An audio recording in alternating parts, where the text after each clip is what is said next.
I ended up playing Elden Ring almost entirely by accident. I was at my friend's house. I was visiting for a few days, I think maybe a week. He lived in London. I'd just broken up with my ex-girlfriend. And I'd always heard about Elden Ring and the Souls games. I never played any of them. I'd always heard about how hard they were, and that always put me off. I think once I tried to play Dark Souls when I was a kid, and I couldn't do it. It wasn't quite Kingdom Hearts.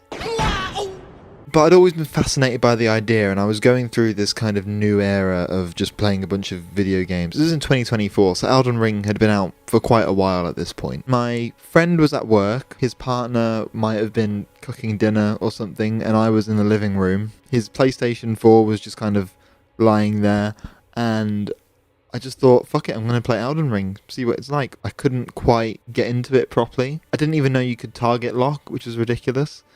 I was kind of enamoured by the story, kind of a bit, maybe enamoured's the wrong word, maybe more baffled by it, because the story was so vague, and I kept dying to those bat-flying creatures, and it was very off-putting, very annoying. But I couldn't stop playing it. I played it for about 5 hours straight, and I just couldn't stop. I couldn't stop thinking about it. And in the days afterwards, I just kept thinking about it, and I couldn't stop. But I had to stop eventually, because I didn't actually own the game. But I kept thinking about how great it was, about how weirdly addicting it was, how hard it was. I'd played 5 hours and I still hadn't got outside of Limgrave, and I was dying constantly. And the months go by and I revisit my friend. And I'm saying how great Elden Ring was and how much I really wish I could play it more. And he just said, just take my copy. And I started a new game. I played as a confessor. I learned what target lock was. I tried to pay attention to the story. I still haven't finished the game, by the way. I'm about 40 hours in and I've just got to Raya Lucaria. And I kept playing it, and there was this moment in it. I'd only been playing for about 5 hours, and I found a chest. And when I opened the chest, what emerged from it was this big grey mist, this cloud thingy. And it transported me to Caelid, the place with the red sky and the town of sorcery and all these weird ghostly things. But I thought to myself, well, if I've gotten here this early, if I've been transported to this place this early on in the game, then surely I'm meant to be here, right? And it quickly became apparent as I kept dying over and over again, and as all of my hits on the apparitions barely did anything. I was not meant to be there, but I just thought that's how the game was, that it was just hard, and I had to keep powering through. Eventually I killed a few of them. I even killed one of the rooftop guards, bearing in mind I was still level 1 at this point, but I kept dying, and I kept being transported back to the site of grace, and I was getting really frustrated, to the point where I thought, I can't play this game anymore.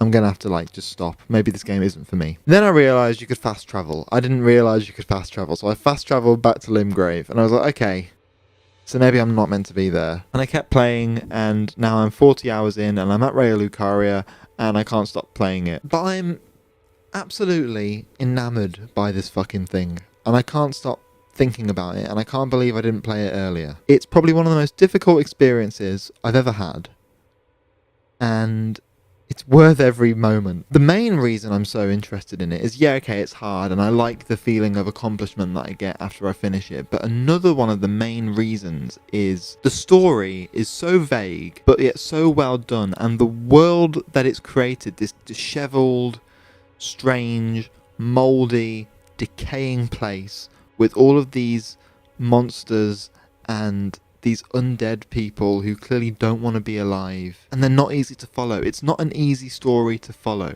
and I think that's why I like it so much. I think people as a whole have this fascination with the unknown, or at least fear of the unknown. I'm not a big horror fan, right? I can't do it, mainly because it scares me. Ooh. When I was 18 or 19, I watched It, and although it wasn't a scary film, it wasn't exactly terrifying, but the idea of Pennywise really scared me and kept me up at night. It was the fact that there was this clown that no one knows anything about, and he just lives to terrify people. You don't know anything about him. That scared me. So I did what I thought was normal and what I thought would help me. I googled everything I possibly could about Pennywise and gathered as much information as I could. I found out that his mortal enemy is a cosmic turtle. I found out that he's an alien. I found out all this weird stuff. Did I feel better for it? Maybe.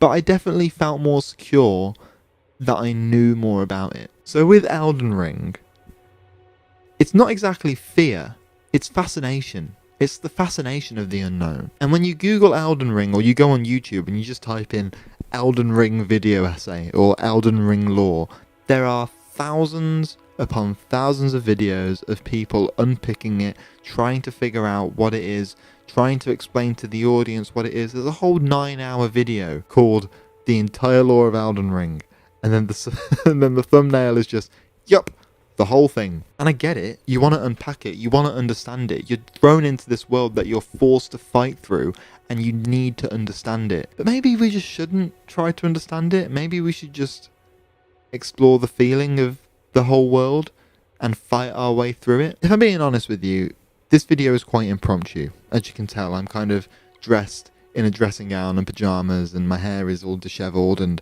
you know, I'm not really... I did not prepare for this, basically. If I'm being honest with you, though, these last few months have been quite difficult for me. I am constantly worried that I am an absolute failure in the eyes of the people that surround me and the people that care about me.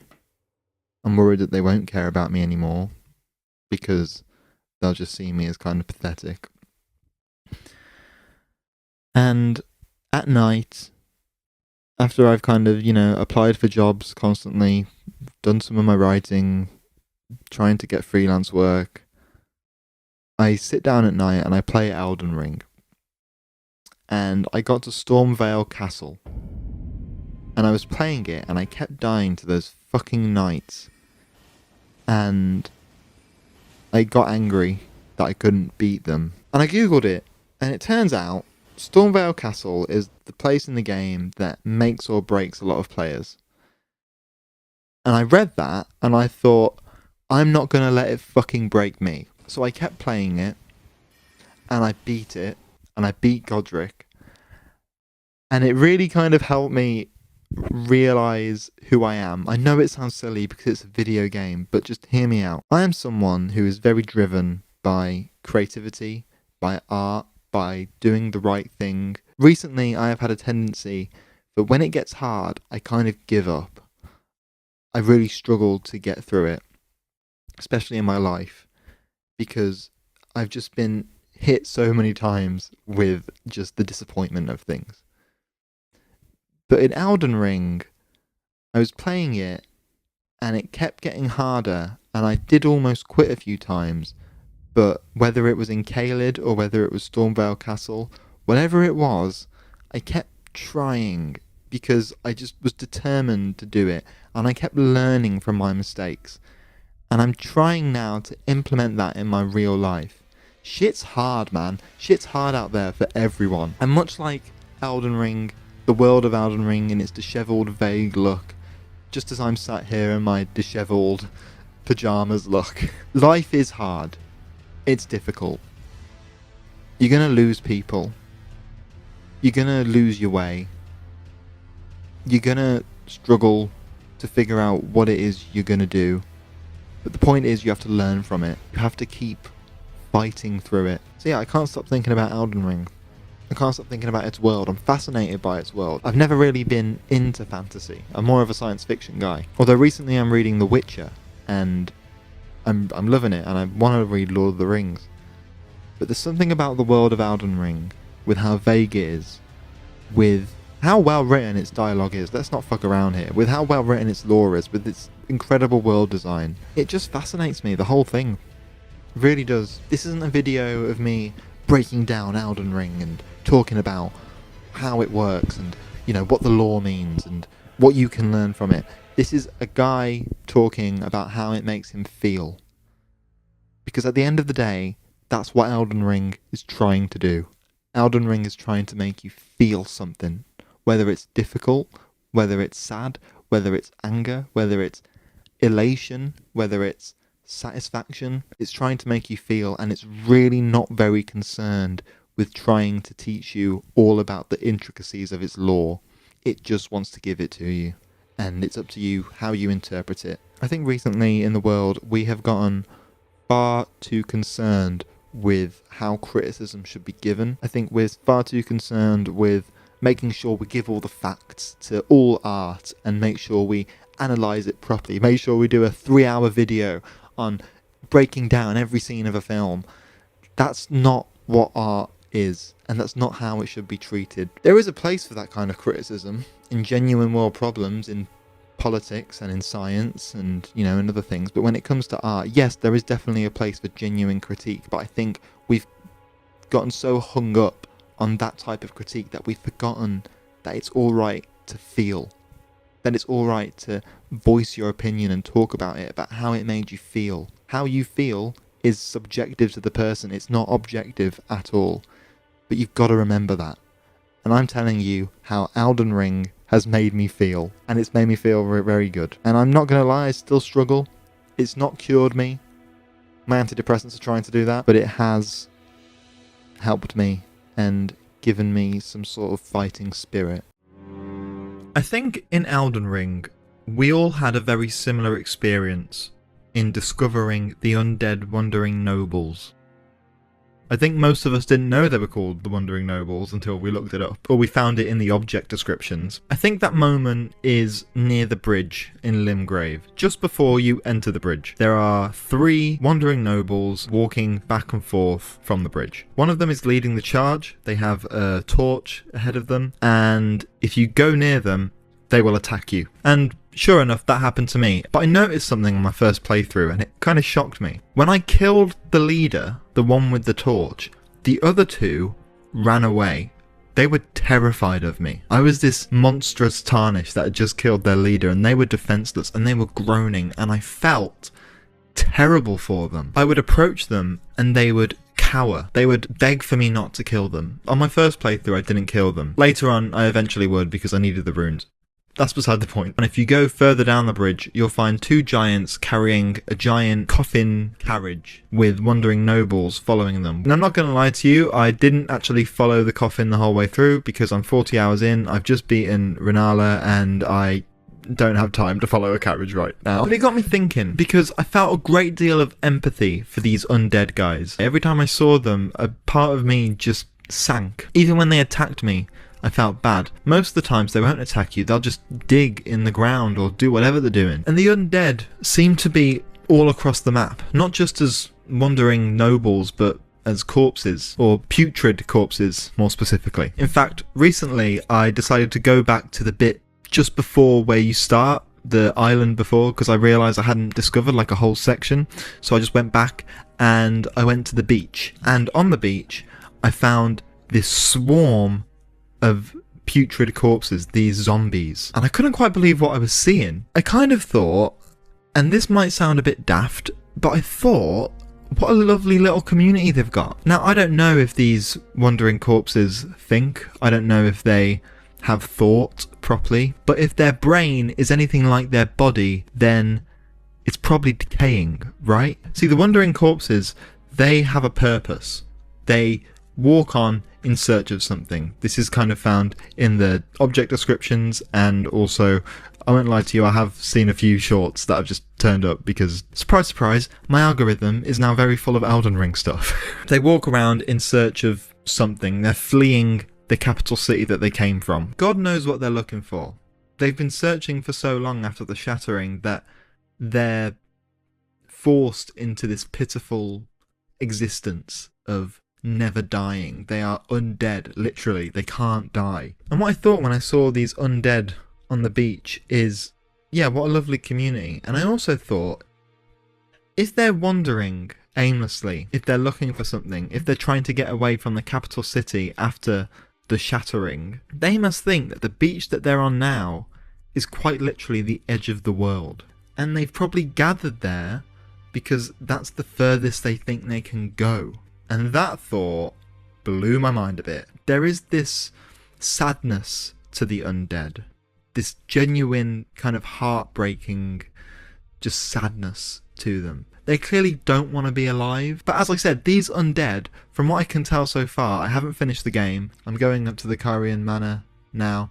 That is why I say, Tarnished, don't go near the manor. Unless you wish to lie with the corpses of the heedless knights of the cuckoo. do it anyway. We're gonna do it anyway. They're clearly around everywhere after the shattering, and I just feel really bad for them. Sometimes I just won't attack them unless they attack me first, but I tend to leave them alone now. I know that it started off as fleeing from the shattering, but I don't know how they ended up the way they did. I haven't seen an explanation for it. They just seem to have fallen into this undeadedness. But what does strike me is that compared to the gods and monsters that you find around the map, compared to all these things that want to kill you and stuff, these people, these undead people, are more or less normal people. They don't seem to be warriors. They don't seem to be monsters. They were once just normal people. Well, I say normal. They were aristocrats, and I don't know if they're normal. There was nothing particularly special about them, and that's what makes them stand out. I came back in notes this time, but I wrote down what it says on the aristocrat garbs. It says, they abandoned their birthplace after the shattering and are now the pitiful product of undying life. And it definitely is pitiful. There's no doubt about that. The way they moan, move, cry, walk, run, it's all just a sad sight to see. I'm a writer. I am a fiction writer. I've recently finished my science fiction novel. Still looking for a literary agent. I want to get it published. If anybody's watching this, please help. A lot of my short stories, I've noticed, this is entirely by accident, have been very focused on graves and dying. Clearly that matters to me. The idea of dying and leaving behind things that matter or that you thought mattered and becoming just a shriveled shell. So with the undead in Elden Ring, I feel quite drawn to them. I really feel for them. But interestingly, if you go to the graves in Elden Ring, the corpses that come out of those graves are actually quite aggressive, and a lot of them have weapons, but they come out and they're pissed off that you've woken them up, and they will attack you, and when they die they will come back up unless you strike them down again. There is nothing sympathetic about these corpses. They are hostile and they fucking want you to know it. Now, this theme of the undead, it all kind of came to fruition, it all started to make sense to me at Raya Lucaria. Raya Lucaria is riddled with putrid corpses and wandering nobles. Who knows why? Maybe they left the capital after the shattering, found themselves in Raya Lucaria, and recognised that Renala was powerful, or were drawn to the sorcery that was there. Who knows? I don't know. But either way, there are definitely undead people birthed there, I guess. Is birth the right word for undead? Seeing Renala, that was when it really clicked, especially the introductory scene that you get with her. That introduction scene, it creeped me out, dude. It was fucking weird. You walk in and there are these, and there's no easy way to say this, I'm really sorry, but paraplegic girls. And they're all just kind of on the floor, and they grab you, they're singing, they can't really talk properly. Meanwhile, Renala, Queen of the Full Moon, has clearly created these masses of children, essentially. And again, similar to the wandering nobles, I feel very sorry for them. But they seem quite happy to be alive. Renala keeps saying that they will be born anew as her sweetings. She was married to, I can't remember his name, I'll put the name here, and yeah, and then after the shattering, she couldn't have children anymore. She became obsessed with trying to create these new children. Every single time she created them, it seemed to be an absolute mess. It always failed. They were very short-lived, but she kept doing them. She kept bringing them back. The world of Elden Ring is absolutely obsessed with bringing back the undead and forcing them to be alive, dragging them through the mud, making them live. And Renala is just a symptom of that. She is desperate. She is obsessed with bringing back these people, well, these kids. Their lives are suffering, but they seem happy to be doing it because it gives them a purpose. Have you noticed that everything that's alive or undead seems to have a sense of purpose in what it does? Even the ones at the beach, they're clearly there for a reason. The wandering nobles, they're there for a reason. The putrid corpses that attack you in Raya Lucaria, they're there for a reason, and they will attack you with a lot of fucking purpose. The world of Elden Ring is a slow apocalypse. I don't know if you noticed, but it's not a very nice world to live in. I don't think you would want to live in there. It doesn't feel very nice. Everything in there is out to kill you and get you. It's a fucking nightmare in there, man. In fact, at some point, you will hear a woman singing opera, and you will find that woman turning out to be a woman-shaped bat who is clearly sad to be alive and in the form that she is, and she will attack you because that's all she seems to know. In the lead up to this video, I asked some of you what your thoughts were on the undead, whether it's the walking nobles, the putrid corpses, or even the sweetings. I wanted to get your thoughts and then include them in the video. A couple of you commented, so I'm going to read them out now and we'll go through them. Nightmare's Kin said, the wandering nobles were probably the first thing in Elden Ring that made me pause and feel a sense of tragedy. I still often take a second to watch them walk by or watch them dig. They wander aimlessly for eternity and are the weakest enemies in the game. They've always fascinated me and I've never been sure why. Maybe that insecure part of me that feels lost without my big brother. Elden Ring was his favourite game of all time, and I sympathise with them. Definitely, I think when you're grieving someone, I think seeing grief in an abstract, fantastical way can really exaggerate those feelings, especially something like the Wandering Nobles, because usually zombies are quite terrifying. They're out to kill you and out to eat you, which the putrid corpses kind of are, but the Wandering Nobles specifically, there is a lot of sadness to them, and I think when you're already grieving, or if you're already depressed or anxious or whatever, and you see something that embodies that, you can take a lot of fascination towards them, and I think that's probably why I feel the same as well.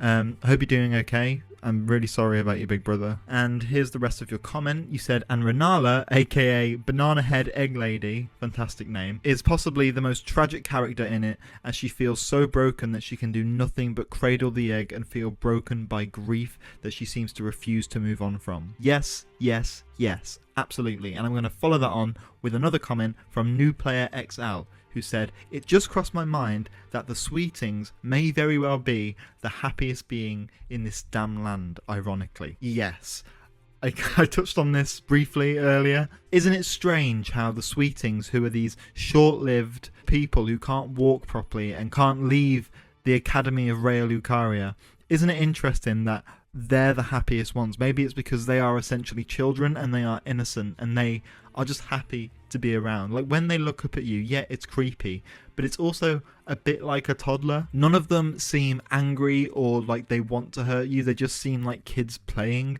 and yeah, I think it's very interesting that they are the happiest ones. So much like the undead, the world of Elden Ring is desperate for purpose, desperate to exist. It keeps going even though it's kind of depressing. It's still desperate to exist, just like Renala is desperate for her purpose. I do really feel for the undead, and I have to wonder why. Why is it that I really feel for them? And maybe it's because, just like them, I have this sense of purpose that I don't know if I'm ever fully going to be able to achieve all the time. Whether it's creating art, creating videos like this, creating stories that I love, playing video games, trying to get a job, trying to do all of these things. I'm desperate for a purpose. And I know that I have a calling. I know that what I want to do is create things and make people feel. But sometimes it does feel like I'm just wandering and stumbling through it and not really understanding where I'm meant to be. If you do anything in life, and if you really care about it, no matter how hard it is, at points it will feel very drawn out and very futile, and you're just going to want to give up. And it's very understandable that you do. But if you've got that burning desire to do something, if you've got that drive, and if you're watching this and you feel like you don't have one, you don't have a purpose, you don't have a drive, I promise you, you do.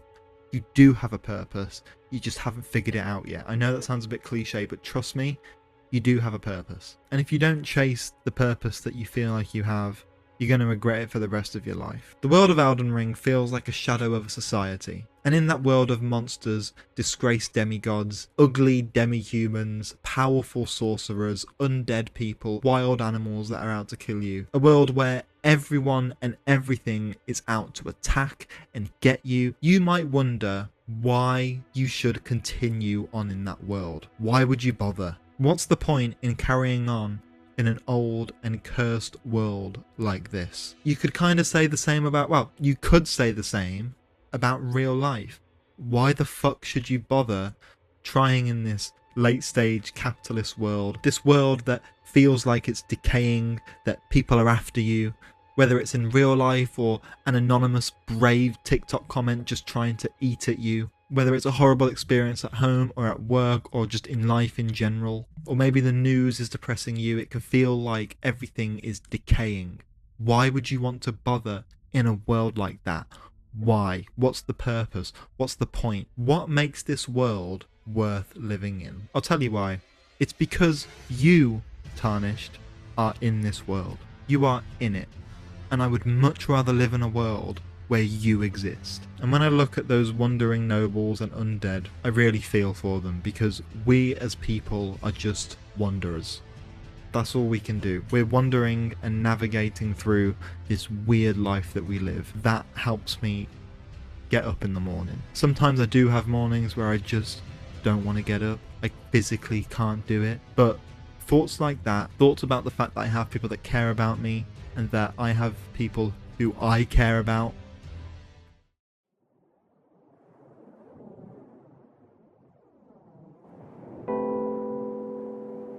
life is a lonely world. Occasionally its open space is filled with crowds of friends, family, lovers. Some are permanent, some are temporary, but they're never always physically present. It's impossible.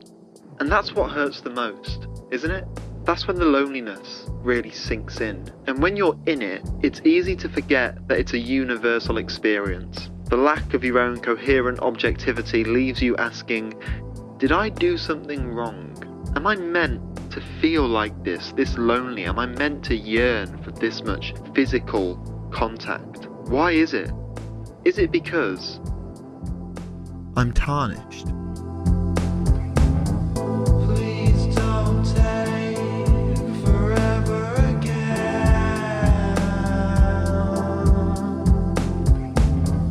Go to mine and feel just like. So I had just beaten Rhea Lucaria, I had beaten Renala, and I decided to go into the Caria Manor, and that shit was fucking weird. It was creepy. I came across the finger creepers. They made me jump quite a lot. I wish I was recording the audio of me playing it, because a lot of it was just me going, ah, ah, oh shit, ah, ah. But it was very unsettling, that place. And Caria Manor in general felt like it was a holdover of a long gone era, like it was a ghost of something, like it was desperate to carry on being what it was. In fact, everything magic related in the world of Elden Ring, it's all very unsettling. It's like magic is not meant to exist, almost, and it's created a lot of monstrous, creepy, unsettling things, like Renala's Sweetings, the Finger Creepers, the Cuckoo Knights, the town of Celia, the sorcery town where you fight the two twins, and there's a lot of ghostly apparitions of mages and warriors and guards and wandering nobles. It's all a bit creepy. But going through Caria Manor and then leaving it to go through Altus Plateau, it kind of really reinforced the idea that this is a post-apocalyptic or slow apocalypse of a world, and that everything is kind of left behind and that it's in ruins. The Lands Between feels much like an old empire that used to be, and it fell much like most empires will do. The empire that we're in now is going to fall down, sorry to break it to you. And all that's left in this dead empire are literal leftover ghosts. These ghosts that wander around, whether it's the undead wandering nobles or the ghostly apparitions, the finger creepers, the cuckoo knights, the knights in general, the weird big-headed birds and dogs in Caelid, anything and everything. It's all kind of a big leftover ghost of something great that used to be, and you get this feeling that they're all grieving and that they want to hold on to what it once was, and that's why they just fight everything, because it's like this big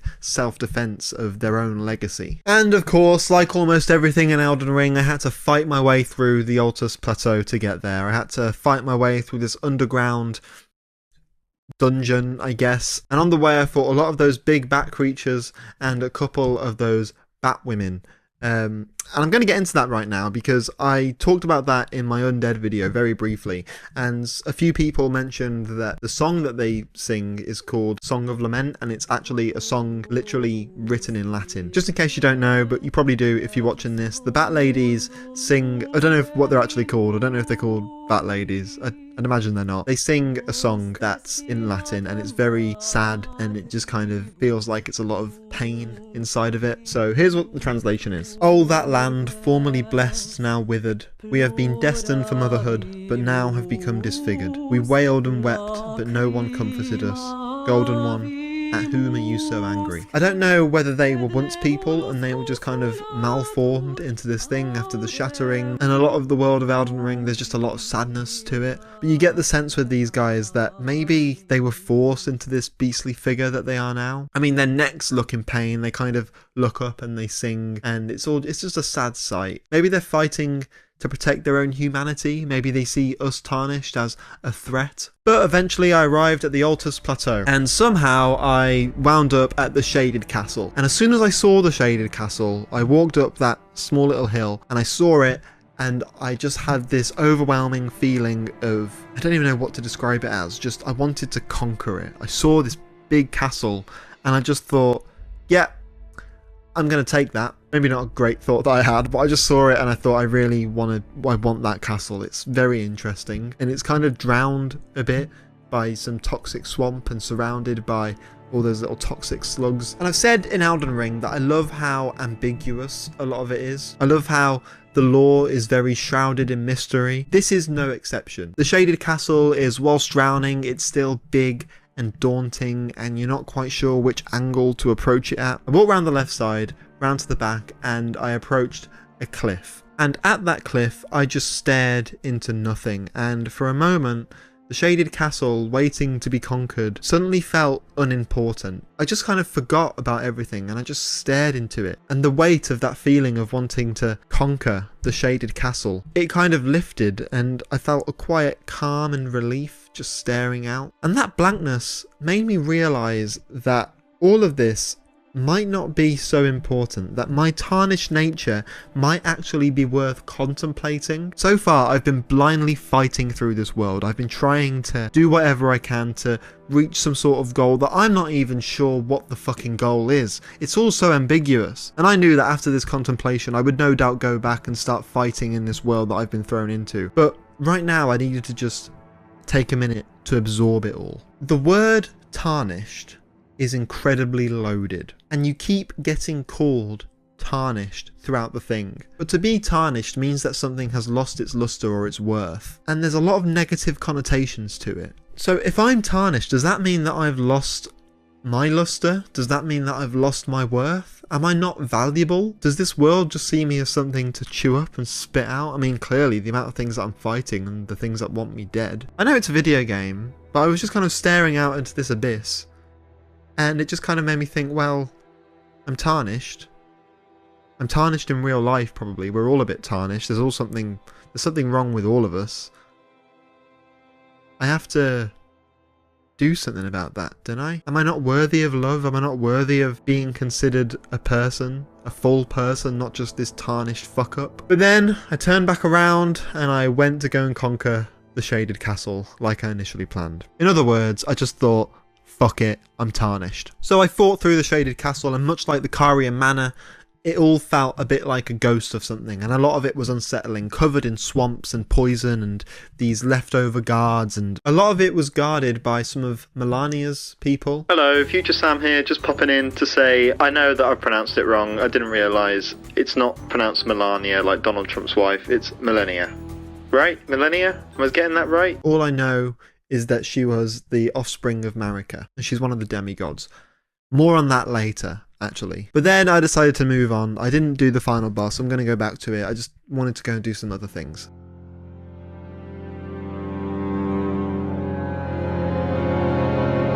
Eventually, as I carried on through Altus Plateau, I came across the belching worm faces, these big worm-headed things with a bunch of worms inside their head, and as you traverse through the place that they guard, that they kind of reside, you hear a lot of belching, a lot of coughing, and you kind of feel bad for them, and you feel a bit gross. But unlike the undead that I stated in my previous video, I didn't feel bad about killing them, because with them it's very much kill or be killed. They spit out this thing called death bile, I think that's what it's called, Somebody correct me if that's not what it's called. Hi, it's Future Sam again. Two things. One, it's Death Blight, not Death Bile. And two, stop picking your ear. But they're coughing in a lot of pain because inside of them, they literally have death-tainted bile. And it comes out as this saliva that will stop at nothing to kill you and impale you with its spikes. Yeah, fucking weird. Welcome to Elden Ring. There's not much lore surrounding them. I did try and look up some stuff, and I tried to see if there'd be any item descriptions, but there's not a whole lot about them. They just kind of have death living in them. Maybe they were once people as well, much like the Bat Ladies. And then I managed to fight a few of them, snuck past a few of them because I couldn't be arsed to deal with all the death bile. And then I came across Windmill Village.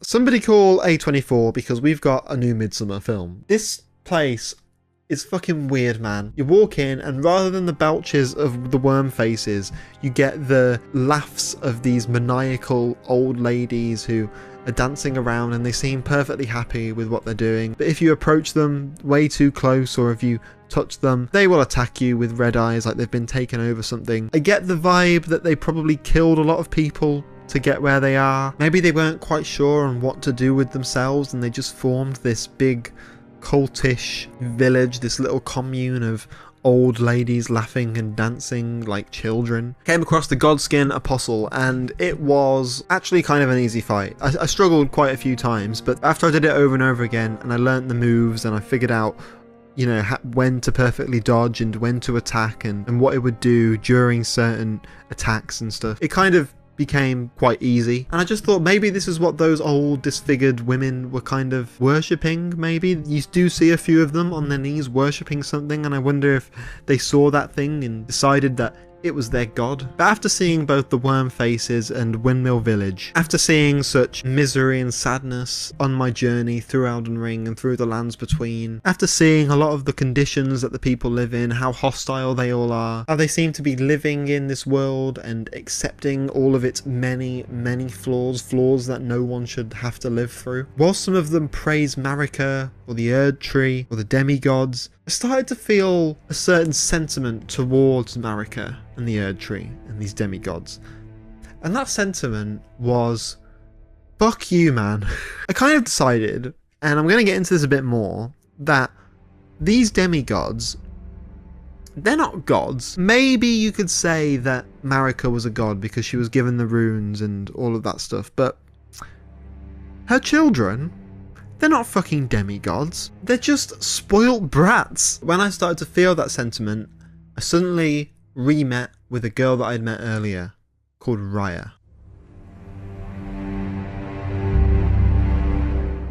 So Raya kept saying that I'm a warrior with promise, that I have valor or something and that I could do really great things for this Volcano Manor. And she took me to Volcano Manor and I was greeted by what felt very much like a cult. This woman in a mask with a big henchman behind her was sat on a little chair. Maybe it's meant to be a throne, but it didn't really look like a throne. And she basically said, "You can be one of us, bro, but if you don't want to, you've got to go. You've got to leave." She mentioned that she wanted to rebel against the Erd Tree, against the Two Fingers. And when I was told that, a part of me kind of thought, you know what? Yeah. Fuck 'em, I'll join you. So I went to the drawing board and one of the guys there told me that I would have to kill quite a few Tarnished. I didn't understand why I had to kill Tarnished. They're very vague. And I know that Elden Ring is very vague, but I feel like this cult Volcano Manor thing was purposefully vague. Like they didn't want to tell me what we were actually doing. I was told that I would have to kill quite a few Tarnished. And that it would be no easy task, and that it would be basically killing my own kind. And there was a man there that I had met at the Round Table Hold who had just lost his sister, I believe, and he was in a vulnerable place when I first met him. He was angry, and now he's at the Volcano Manor. And I just think it's quite interesting that they clearly saw this vulnerable man and brought him in. I was kind of curious still. I wanted to see what this whole deal was about, so I went to go and kill the first Tarnished, Istvan. Before doing that, I spoke to the woman in charge again, and she said that we were recusants of a sort. A recusant is someone who opposes authority or doesn't bend the knee to them, essentially. And so they want to turn Tarnished into recusants. They want to use us as weapons, sort of. I did the first contract. I was kind of curious what this whole deal was. I came across Old Knight Istvan, and when I killed him, it was kind of easy, I'm not going to lie. And I did it, and I felt a bit dirty. And I took his armor, and I wore it maybe as a way to remember him. And I started to kind of realize that all this Volcano Manor is doing is causing infighting between Tarnished.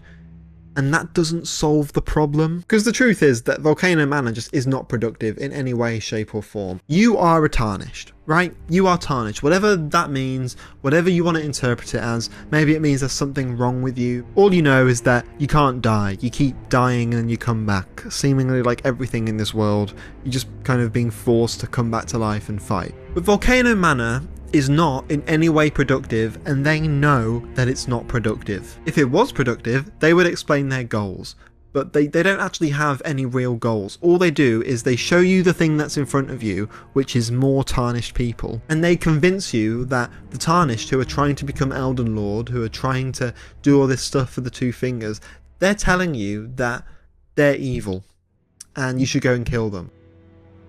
But aren't I a Tarnished as well? People who try to solve long-term, wider problems by taking out or eliminating things directly in front of them will never be able to solve anything. But unfortunately, those people will always be successful and popular with others because they recognise that people find it easier to place blame rather than think things through. Businesses use this tactic to get you on side. Politicians use this tactic. Cults use this tactic. So it's easier to hit the Tarnished against other Tarnished from other worlds against one another and convince them that they're the problem rather than focusing on the wider picture of the spoilt brat demigods. And this is how fascism happens. Yep, we've gotten to that point in the channel, we're talking about fascism. I mean, when you look at the way the world is going, placing blame on immigrants, placing blame on things that are in front of them that seem easier to blame rather than looking at the larger structure in front of them, looking at the wider problem, the system that's put in place that is so needlessly complicated to confuse the people, when actually it's incredibly simple. It just requires long-term thinking. But if you distract people with the smaller things, if you distract them with the stuff that is right in front of them, if you convince them that that immigrant is going to take your job, people find it much easier to hate something that is actually quite similar to them but just have traits that are just a little bit different, whether it's skin colour, sexuality, where they're from, their disability. People find it so much easier to hate things. And you need to see past that. You need to see past that hate. You need to realise that we're all kind of similar and we should form communities and we should try and build off one another's success, and the people in power who are out there for their capitalistic, greedy economic needs, or wants more like, they need to fucking go, man.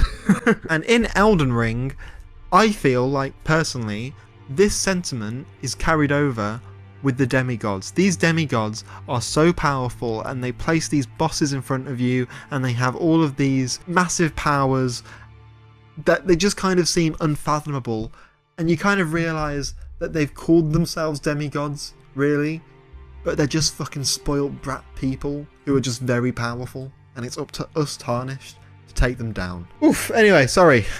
Rant over. Caelid.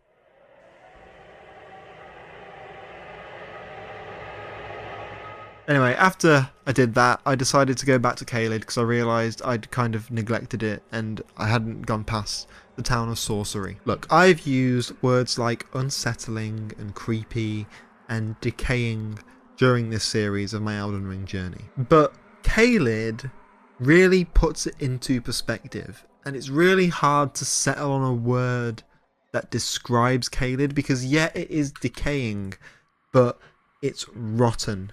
It's very different to the rest of the world, and as far as I can tell, there's not a massive main story plot within Caelid. I mean, how do you even describe Caelid? Torn apart, ripped up, scavenged, death incarnate. And like the Shaded Castle, it all feels very ghostly. I mean, you know, in the town of Celia, there are those ghosts, and there are the monster birds with big heads and the monster hounds with big heads. But eventually, you find this big castle where the Radahn festival is taking place. Turns out, it's this big festival to kill one of the demigods called Radahn. I say demigods, but you know me, I'm going to call them a spoilt brat. And maybe it's wrong of me to minimise the gods as spoilt brats, but they've branded me Tarnished, so if they want to brand me Tarnished, I'm going to brand them spoilt brats, fuck them. But eventually, a lot of us work together to defeat Radahn. You summon a lot of people and you go and fight him, and it feels so satisfying to do so. You do it and you kind of feel like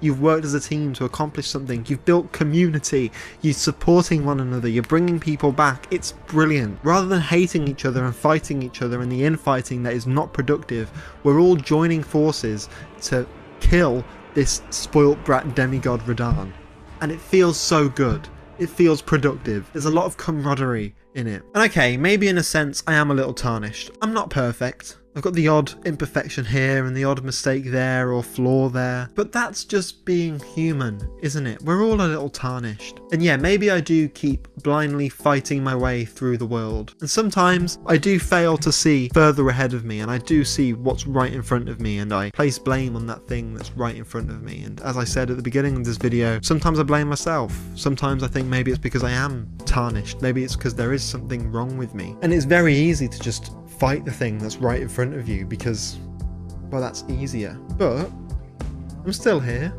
aren't I? I've still managed it. I still do see a larger picture of what it is that I'm doing. I've made it this far. And yeah, it is hard when the loved ones that you hold dear are not physically present all the time. But that's unfortunately just the way it is. Tarnished or not, I'm doing fine. And I will kill the demigods that made me feel less than that.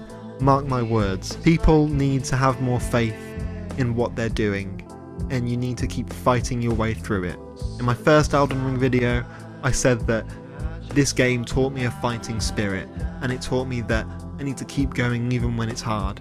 And I feel that on a much deeper level now that I'm still playing it and that I'm getting further through it, and I'm realising more of not just what the game and its mechanics mean and what it's trying to teach me about beating the game's difficulty, but also what the actual literature and what the story of the place is trying to teach me and what it represents about the real world.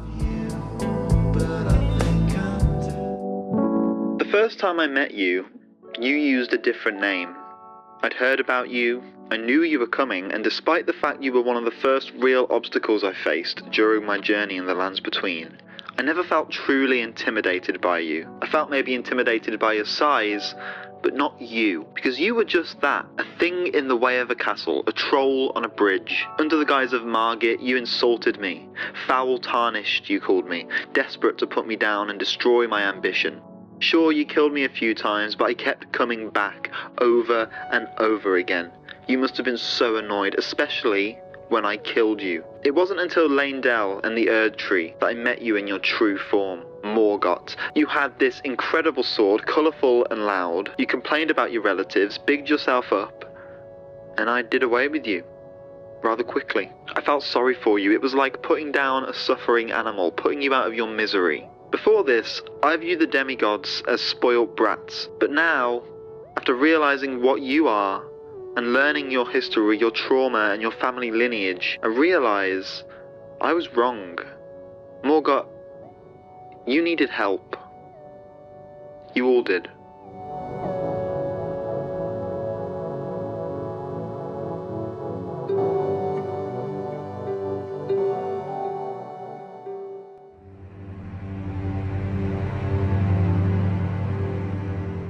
Last time we left off, I had just beaten Radahn. After that, I went back to Volcano Manor just to go and do some more of the questline, see what it's saying. Found out that Raya is not, in fact, a human, but she is a serpent thing, and I think that's why she stands like that with her neck very hunched and she looks very ill. Me and Bernal, I think that's how you say it, we killed 2 Tarnished together. I got some really cool armour. I also got some wizard clothes, so I'm looking drippy as fuck. But what I was really surprised to learn was that Rykard, and I didn't learn this through Volcano Manor, I learned it through fighting Morgott, but we'll get to that. That's very important to this video, but we'll get to that in a minute. I learned that Rykard, Ranni and Radahn they're all siblings. And that kind of blew my mind a bit.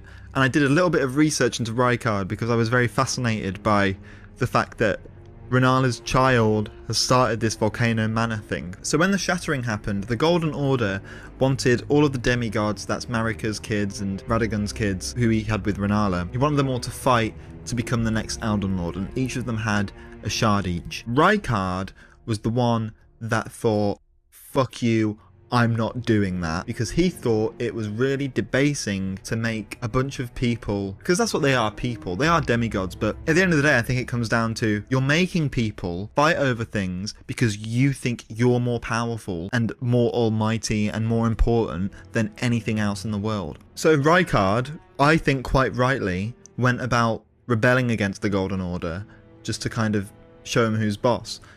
Turns out, the method that he went down was not particularly great. As I've said in my last video, I think he wound up being a little bit of a fascist and doing some very, very, very questionable things. But the intention at the time was to just rebel against the Golden Order and say no to the authority, and I can fuck with that very hard. But if anything, I just feel really bad for Raya, because whoever her voice actor is does such a good job of making you feel bad for her. What's that peculiar look upon your face?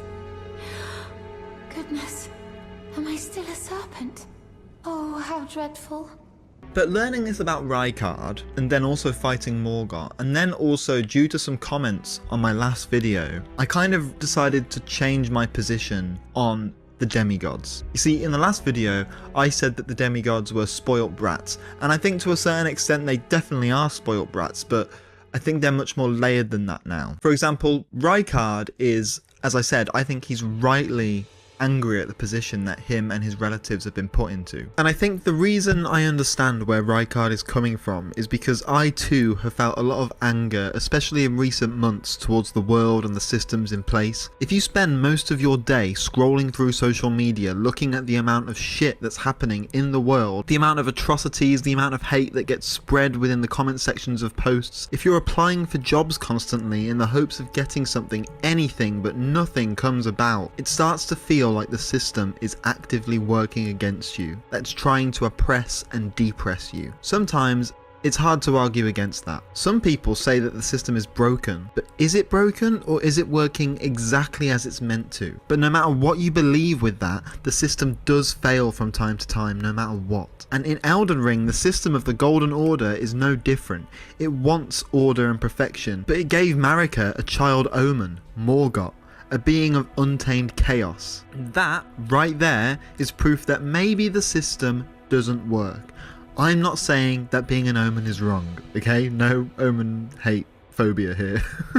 But what I am saying is that the Golden Order can't even practice what it preaches with its perfection. Because if the system was all-knowing and all-powerful, then Morgott wouldn't have been born. And I think Rykard probably saw this as well and thought, you're going to make us all fight, but you can't even do the one thing that you're meant to do. Fuck you.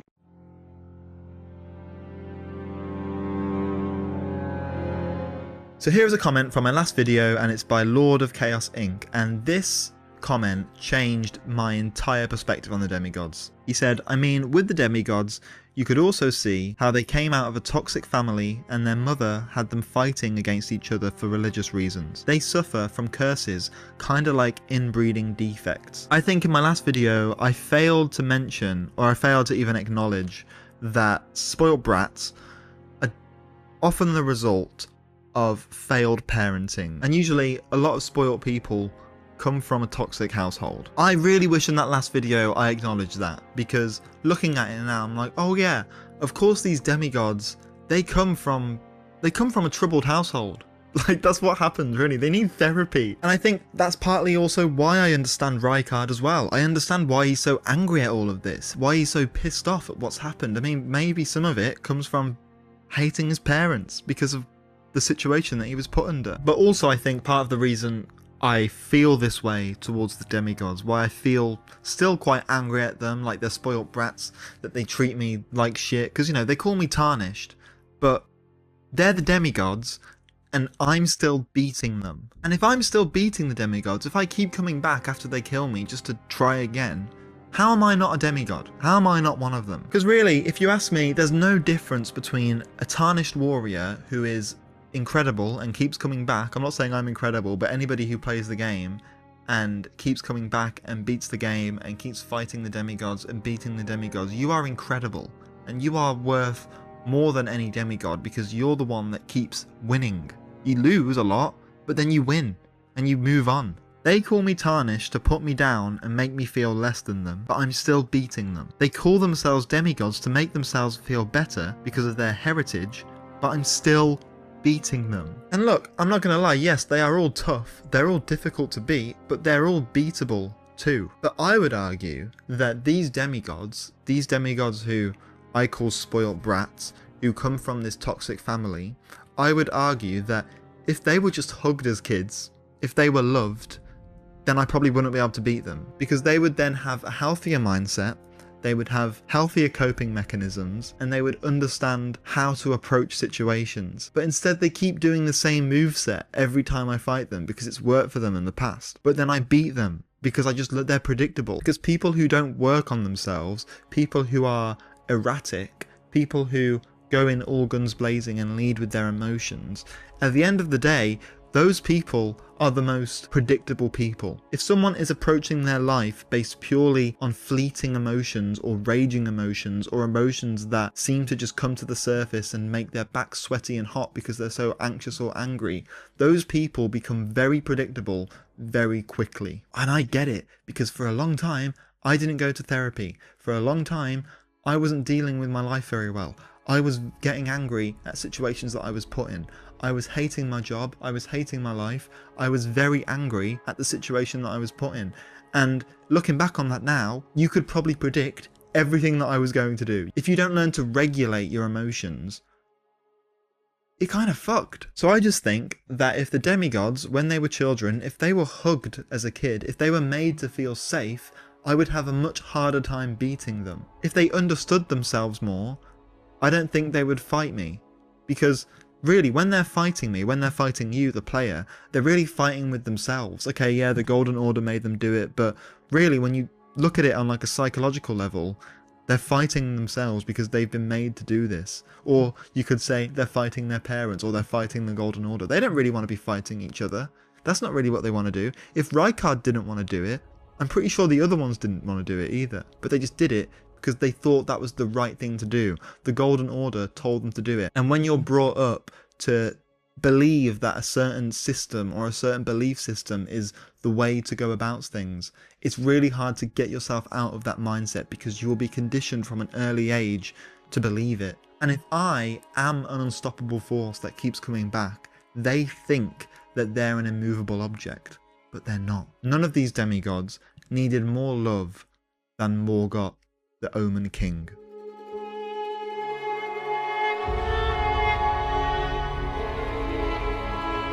So as I said in the intro to this, I wasn't particularly interested in Morgott at first. Well, I guess Margit, as I knew him at the beginning. I thought he was just a troll on a bridge. But the more I learn about him, the fact that I came across him 3 times, I started to get really fascinated by what he was and who he was and why he thinks the way he does. And when I found out that Margit and Morgott are exactly the same person, things started to click into place for me. Morgott is an omen. Omens are born cursed. They are big, they have lots of horns around their head, and usually they're killed at birth. But Morgott, because he's royalty, he was sent to the sewers, banished with his twin brother. I know that he is kind of similar to Rykard in that he started a cult and went against the Golden Order, but I'm not there yet, so I'm not going to comment on Mog, I think his name is. But Morgott, bless him, was sent... bless him. Morgott was sent into the sewers, and he was banished by his family. As he grew older, when he came back, when the shattering happened, he still wanted to be king. He still wanted to protect the Golden Order and protect the Erd Tree. He wanted to protect and serve this thing that hated him. Omens are not really created by the Golden Order because they are by nature a mistake. But I suppose in Morgott's mind, he probably thought, I am a mistake, but the Golden Order still created me. And the Golden Order can't be wrong, right? I was brought up to think that the Golden Order was always right, even though it banished me. So I must be special. I must be a special omen. And for some reason, he can't leave Leyndell. I don't know why he can't leave Leyndell. I'm not 100% sure on that yet.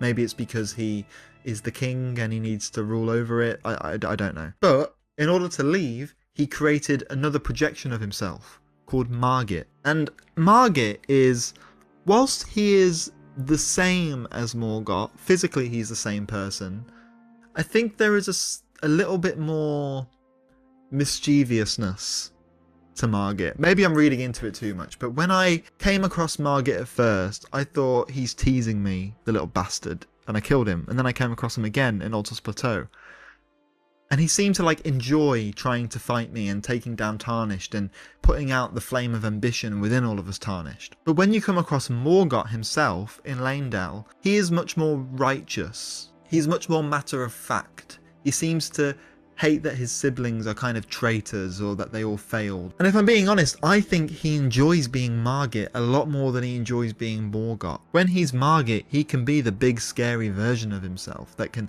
parade around the lands between and threaten people. Everybody told him he was this big scary thing, and as Morgott, not Morgott, he gets to embrace that. As Morgott, he is the fell omen that came from the sewers. He haunts and puts out people's flames of ambition. And this might be a bit of a silly comparison, but I'm gonna do it. You know how in Daredevil, and Matt Murdock is a devout Catholic lawyer who's also blind. He has a lot of Catholic guilt because he has this devil inside of him, this thing inside of him that wants to go and beat people up whilst also serving justice. He was told by the Catholic Church that violence is wrong and that being a devil is wrong, and so he becomes the devil and he secretly enjoys it, and it's about balancing the two. And I think a similar thing is happening with Morgott. I think he enjoys being Morgott and he's trying to balance the two. And look, I don't know if this is right, but despite Morgott's terrible upbringing, despite the fact that his family literally banished him into Leyndell sewers, he still wants to make his family proud. He still wants to be king. He still wants to do right by them. It's like I was saying, when you're brought up in a certain environment, you are conditioned to think that that environment is the right thing. He's tragic because he doesn't see the flaw in what he does. He doesn't see the flaw in the fact that he's trying to perpetuate a system that is flawed and broken and hates him. He had every right to go down the same route as Rykard or his twin brother, which I still haven't come across, but I know kind of what it is. And yet he didn't. He thinks he's a hero. He thinks that what he's doing is the right thing, that he's somehow justified in the thing that he's doing. I think we've all been there. We've all stuck by things that aren't good for us, whether it's toxic family members or a relationship, or maybe we're abusing substances that we know aren't good for us, but they just give us that oblivion. They give us that escape. Sometimes it's hard to get out of those terrible situations before it's too late. Sometimes you need the extra push to do it.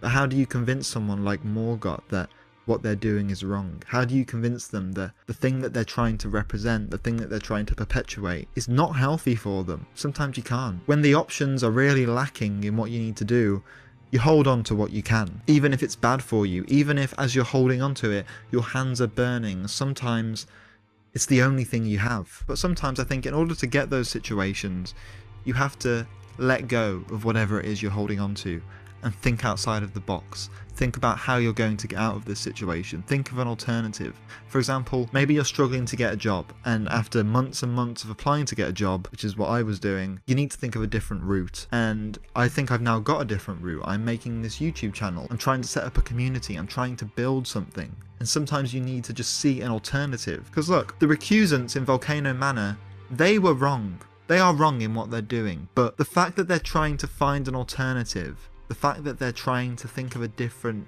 way of doing it, can you blame them for wanting to do that?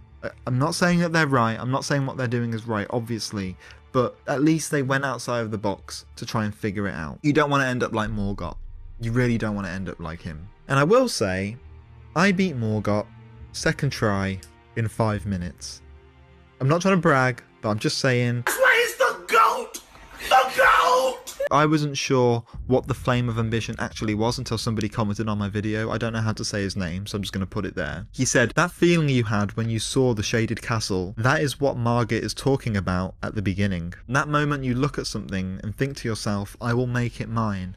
That is the flame of ambition. And if you've got a flame of ambition, you should absolutely make it brighter. You should keep it steady and make sure it lights up a room. You should make sure it doesn't burn down things around you. Don't get too carried away, but try to keep it lit. You deserve to have your own flame of ambition. You do. Trust me. I think Fia might just be the most interesting and most important character to exist in Elden Ring. Not just because of her duty and her promise to bring back Godwyn the Golden, but because of what she offers to us. The main character, the Tarnished. I know that she herself is a Tarnished, but what she offers to us is something that no other NPC within the game ever truly does. Kindness, intimacy, and support, in a way that no one else can or ever even attempts to. You see, in the Lands Between, we are incredibly lonely. We don't have many people with us. For every friendly face we do meet, there are 100 more just waiting to kill us. And we're not the only lonely ones in the Lands Between. You will find plenty of people by themselves in an extremely remote location, whether it's Kael the Merchant, Miriel the Turtle Pope, or even Renala alone in her tower. Everyone is so lonely, a sensation which aches and sinks and deepens, and I think this is in part due to the Golden Order's stance on death, a state under which no sensation could possibly ever exist.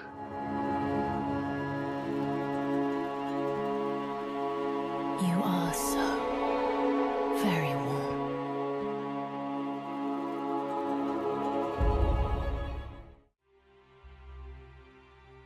Fia requires our warmth to breathe life into the exalted noble who we later find out is Godwyn the Golden. And all she has to do that is to hold us. You can tell just with the way your character goes on their knees and dips their head that they just want to hide within fear. And I don't think it's a coincidence that Fia's name sounds like the word fear, F-E-A-R. Because the Golden Order and thus the Round Table, they despise the idea of death. They're completely against it because they think it's chaos, that it's disorder, that it goes against the idea of the eternal life of the Erd Tree. So in a sense, they do fear it, and maybe they should fear fear. Fear believes that death is natural and sacred, and it's something that should be treated with a lot of care and empathy.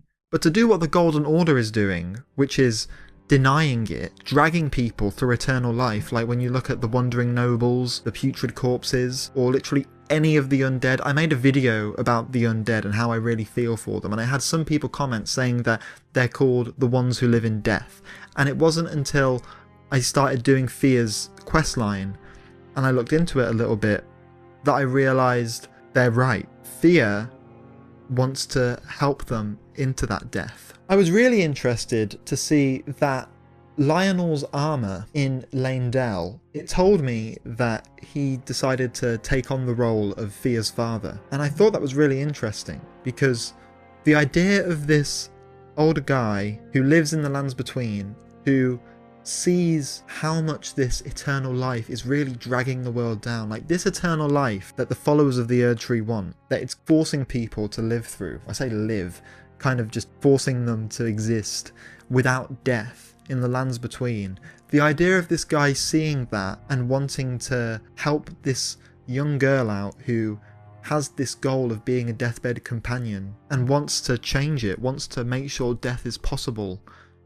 The idea of this really interests me, and I think it's really sweet. The thing is with Fia, she seems to really genuinely care about the people she holds, that she seems to want to help them, and she just seems to really give a shit, and that really means a lot. The reason I say it's so unique in Elden Ring, why she's the most unique character, is because there are certainly nice people. Raya is a lovely person. To a certain extent, Banal in Volcano Manor, he's nice, kind of. I'm just watching this back. I don't know why I didn't say Blythe or Alexander or Rani or Miriel or Melina or literally anybody else. Why did I go with Banal straight away? There's not a lot of warmth there. There's not a lot of warmth from a lot of people. Except with Fia, she seems to really want to care about you. And I came to the conclusion, after doing Fia's arc, going into her dream, fighting the dragon, which I did with a friend, by the way. It was really, the first time I played with someone. It was really fun. Yeah. Did you die at the same time? Yeah. But what I realised was, I think Thea might be the only person in the game that makes sense. She seems to be the only character which I can get behind and which I think is wholeheartedly right. I can't see how in any way she could be wrong. And I said in my video about the Undead that the idea of death and what you leave behind, the idea of the fact that at some point you'll be gone and you will leave behind something and you don't know what your legacy will be, but you've got to try and make sure your legacy is good. It's always grabbed my attention.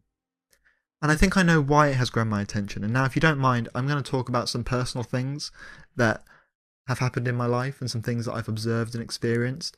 If you don't want to hear about that, because there might be a trigger warning for suicide and grief. If you don't mind, I'm going to talk now about some of my experiences of what I've seen and why I think this idea really gets to me and why it means a lot to me.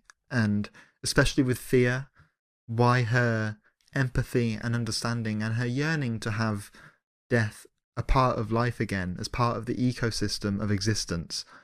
I think I understand kind of why it's intrigued me.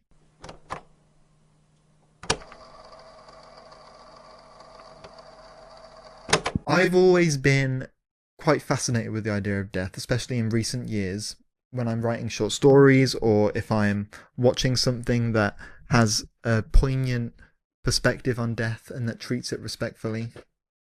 And I think it's because, and I don't want to say that my experience is unique, because I don't think it is very unique, but just because it's not unique, I also don't think I should overlook it. So if you don't mind, I'm going to talk about it now. So my first experience with death, and I think everybody who's ever owned a pet would understand this. My first experience of death was with my old dog. His name was Danzig, and he was a good old boy. I have a strong memory of when we lived in my old house when my parents were still together, and he came in after having a fight with a cat, and he genuinely had a hole in his head. But he was also scared of men. He came from an abused house. We've always adopted animals.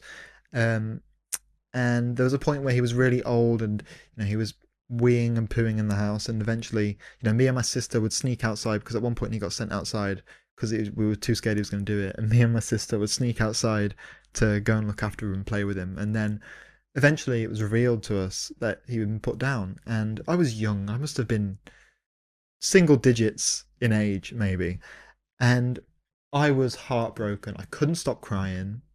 I didn't know how to deal with it properly. I think I just went upstairs and played Kingdom Hearts 2 for a while until I calmed down.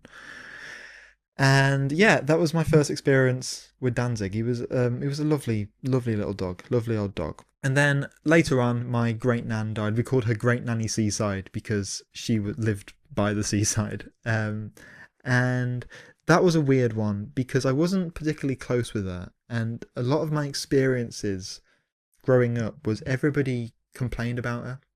Apparently she wasn't super nice. But there was a moment when my granddad went to go and look after her. She had had a fall. And he went to go into her home and he saw her lying on the floor. I remember he said to us, I genuinely felt really sorry for her. And, he felt a lot of empathy for her. And then from that, I went to the funeral with my mom.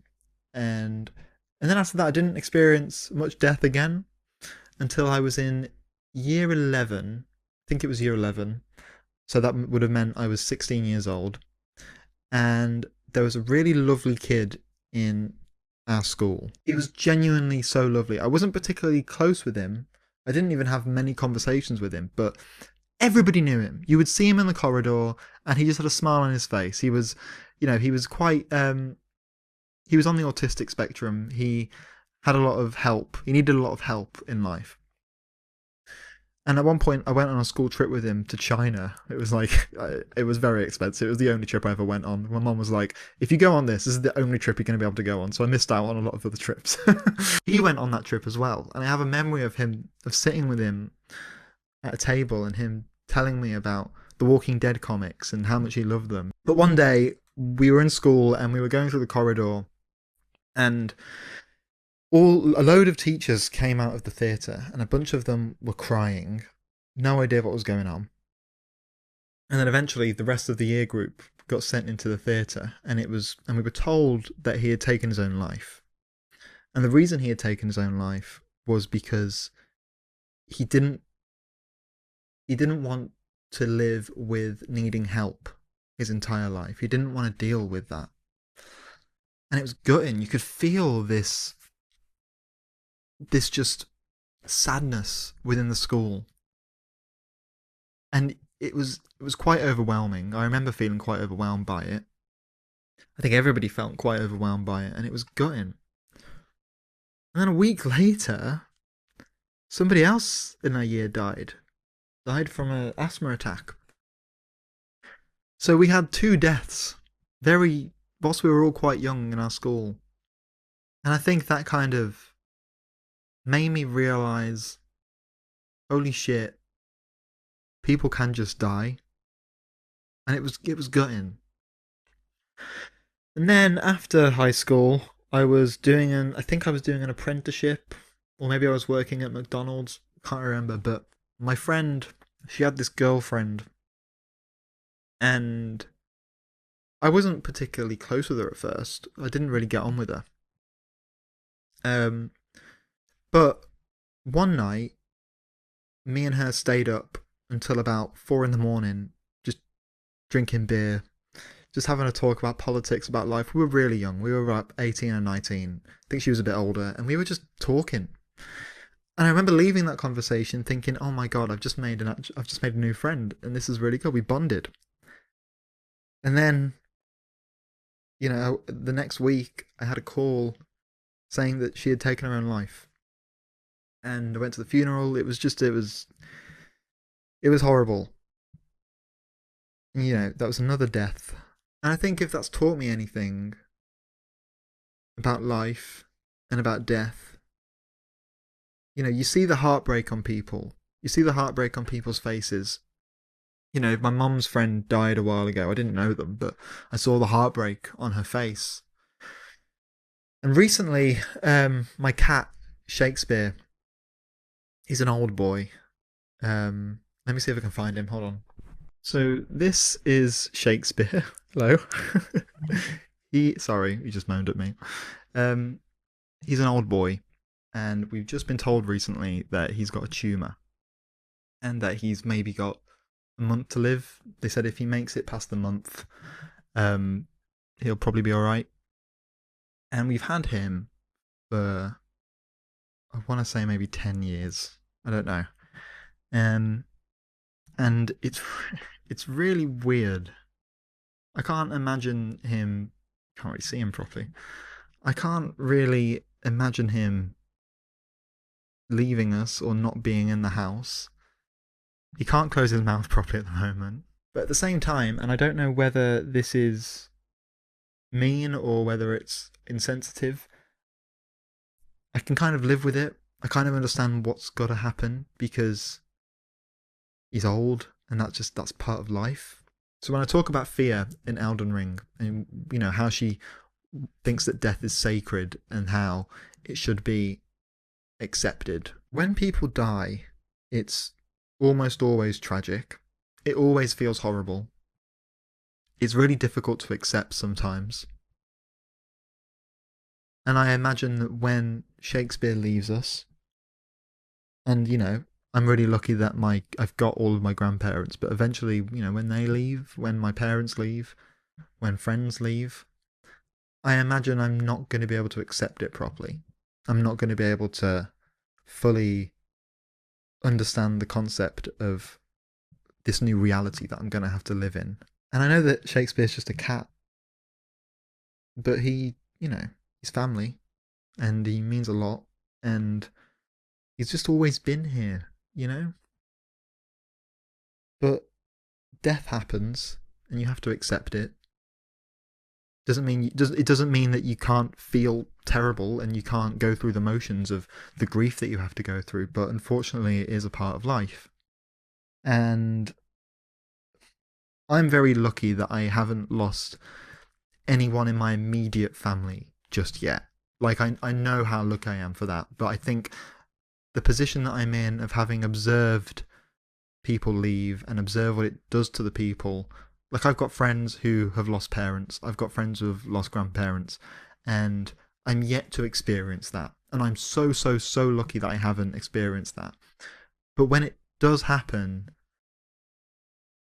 I feel like maybe I will be able to understand that it happens. I'm sure I will feel terrible and I'll feel awful, but I feel like I might be able to kind of not accept it, but understand that this is the way it goes sometimes.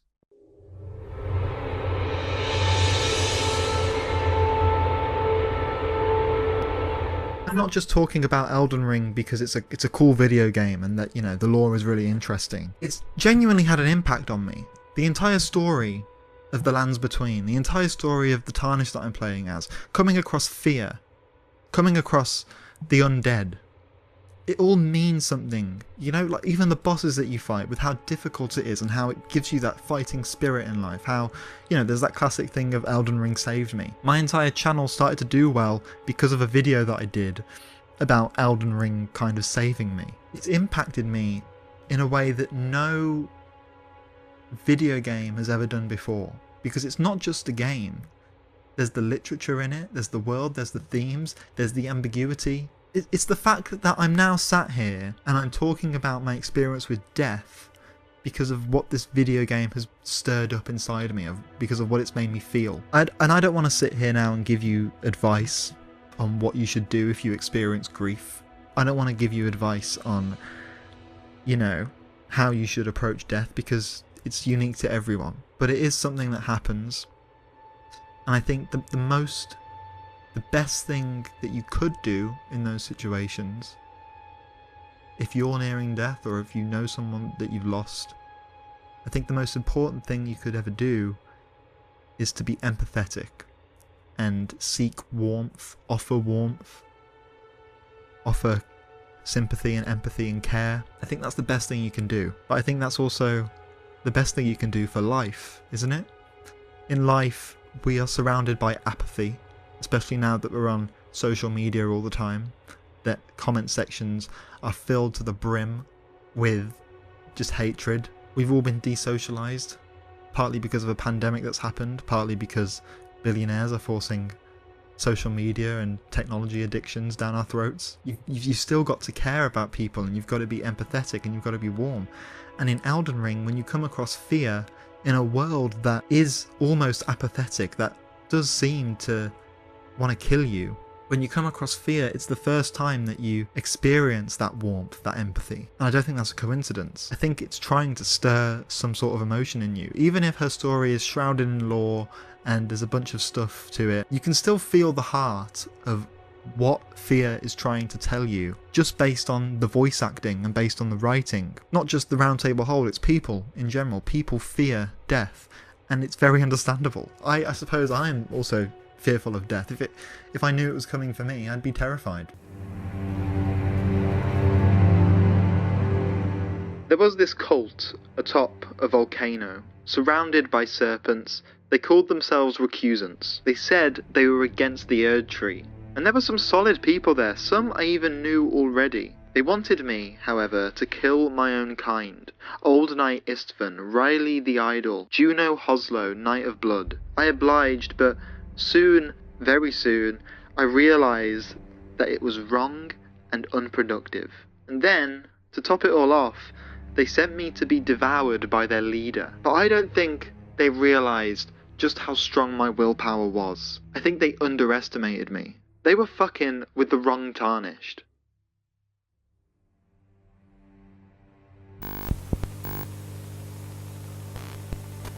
My first experience with Volcano Manor was coming across Raya at Liurnia of the Lakes. I've talked about this in a previous video, but I'm just going to recap it quickly. She said that I would really suit this Volcano Manor, and at the time I thought, this is really cool, this looks interesting, but I have no idea where Volcano Manor is, so I'm not going to pursue it just yet, but it was in my head. It was in the back of my mind a lot. And, you know, it's a classic cult tactic. You get a young person out there to go and big up someone and then bring them in. And it's like, you know, it's convincing people. And usually they do it with vulnerable people, but we'll get to that in a minute. But, you know, as soon as I got to Volcano Manor, I very quickly realised that it kind of was a cult. But I was interested in Volcano Manor, and at first I did kind of fuck with them because they were very anti-authoritarian.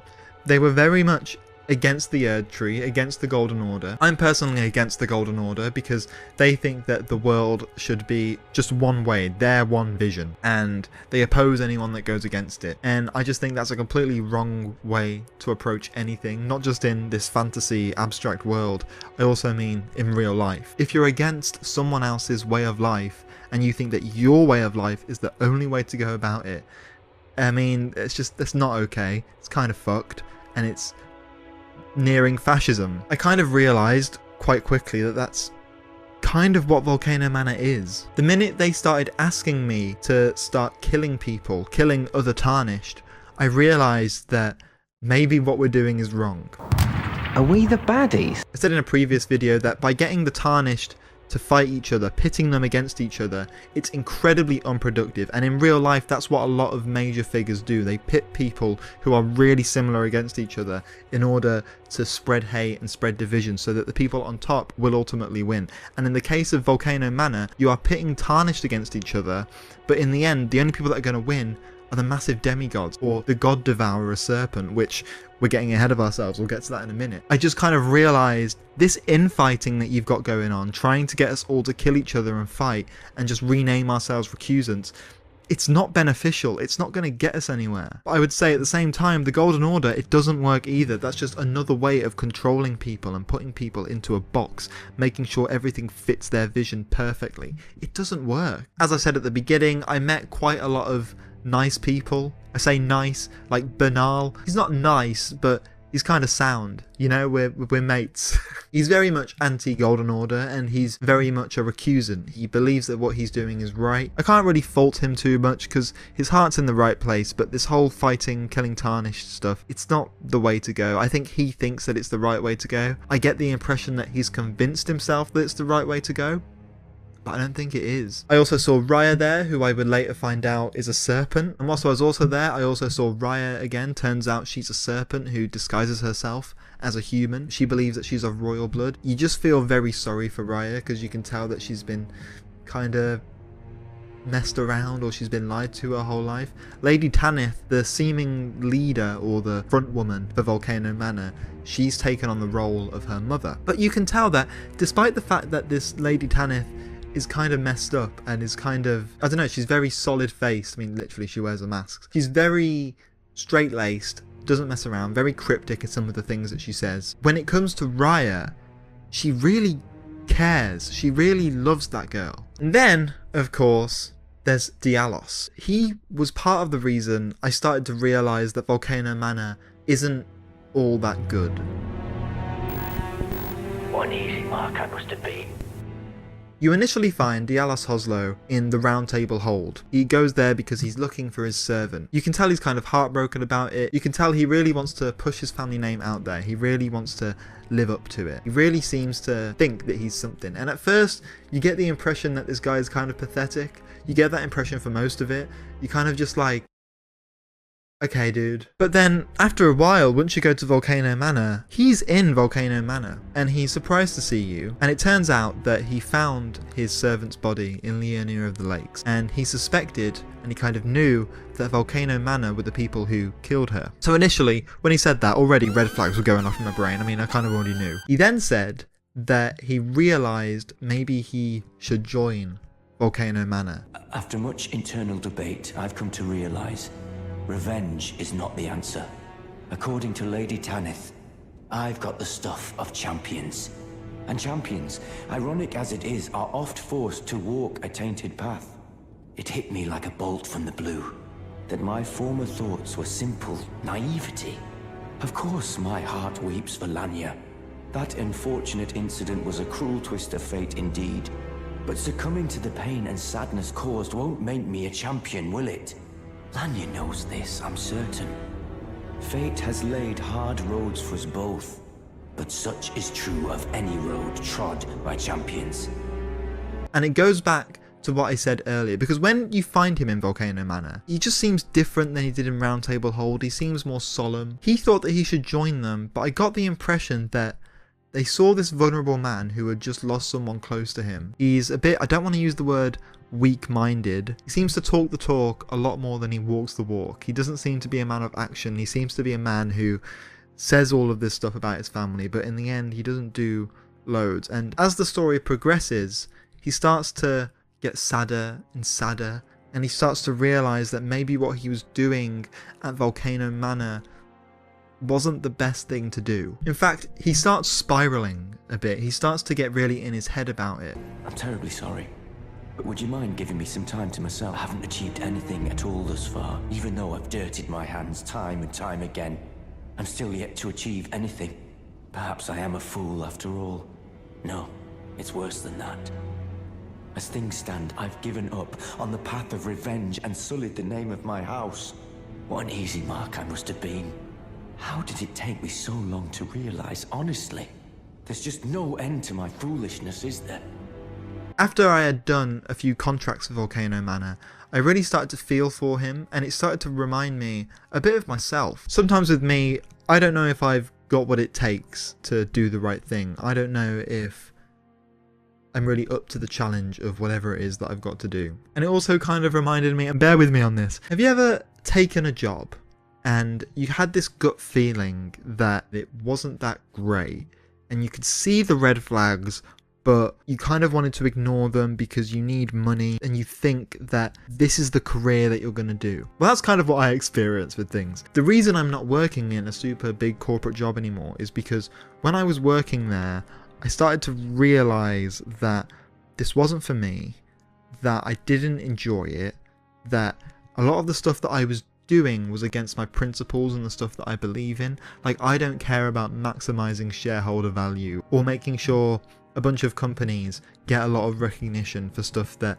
isn't that important. I wanted to do something that mattered, and I know that sitting here talking about Elden Ring might not seem like it matters, but I'm connecting with people through these videos and I'm making them feel something. And to me, making people feel something through art and through videos, that means way more to me than anything any business could ever do. But when I was in those jobs, it would take me a few months until I started spiraling and I started feeling bad about it and I'd want out. And that's kind of what happened with me. Granted, in my last place, there were a lot of other factors in my personal life that meant I had to leave, but I was definitely spiraling and hating some of the stuff that I had to do. So I ended up having a crisis of conscience, basically, and I see that in Dialos, this character who I initially thought was this pathetic loser, and maybe this means I'm a pathetic loser, I don't know. I just started to feel very sympathetic towards him because I was like, oh, okay, you've got yourself in this mess because you're quite mentally damaged and you don't really know what you should be doing. I get it, but eventually I did fight his older brother, Juno Hoslow, and I felt really bad about it. At first I didn't realise who I was fighting. I was fighting him, and then I looked at the name again. I had to like do a second take, and I was like, wait, hold on. Oh. Okay. Ooh. But yeah, I felt really bad about it, and I thought, well, what's Dialos gonna say when I tell him? And I turn up rocking his brother's helmet. Went back to Volcano Manor, and before I spoke to Lady Tanith, I went to go and find Dialos, and he wasn't there. And that was weird because he had always been there, and I thought, well, where could he have possibly gone? But I thought I have more pressing matters to attend to. I just completed my third and final contract for Volcano Manor. Fourth if you count Bernal's one, but I don't count it. I was hoping that I could maybe tell Lady Tanith to shove it or something, but I couldn't. So I went to go and talk to her, and she said that I could go and talk with their leader, and she granted me an audience with the Lord of Blasphemy himself, Rykard. They're gonna feel pretty stupid when they find out. Find out what?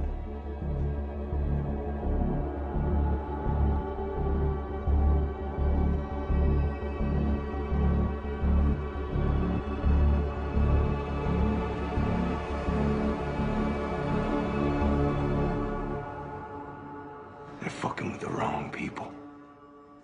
So this part, I kind of already knew was coming. I'd seen little bits of it, but I didn't know the extent of what was going to happen. Before this, I'd spoken to this kind of ghostly figure in the halls of Volcano Manor, and he said that he had left a weapon for me. So when I went to go and talk to Rykard, or at first it was just the serpent god devourer, when I went to go and talk to him, I picked up the weapon and I headed towards the giant serpent. It was a bit of a piss take at first. I decided I will not be devoured. It would make the floor erupt with lava, it would shoot poison at me, it was ridiculous. And eventually I decided that I was going to fight it live on stream with people. I was initially going to stream Bloodborne, but I just thought I really want to get this done today, so I'm going to stream this fight. And we got to the second phase. Okay, alright.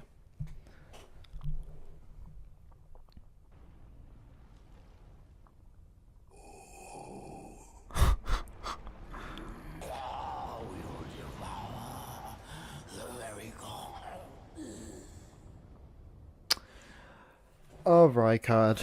I was kind of blown away by what I was watching. This thing, this serpent, had shown its face, and it turned out to be Rykard, and I just genuinely thought, this is what you get, man.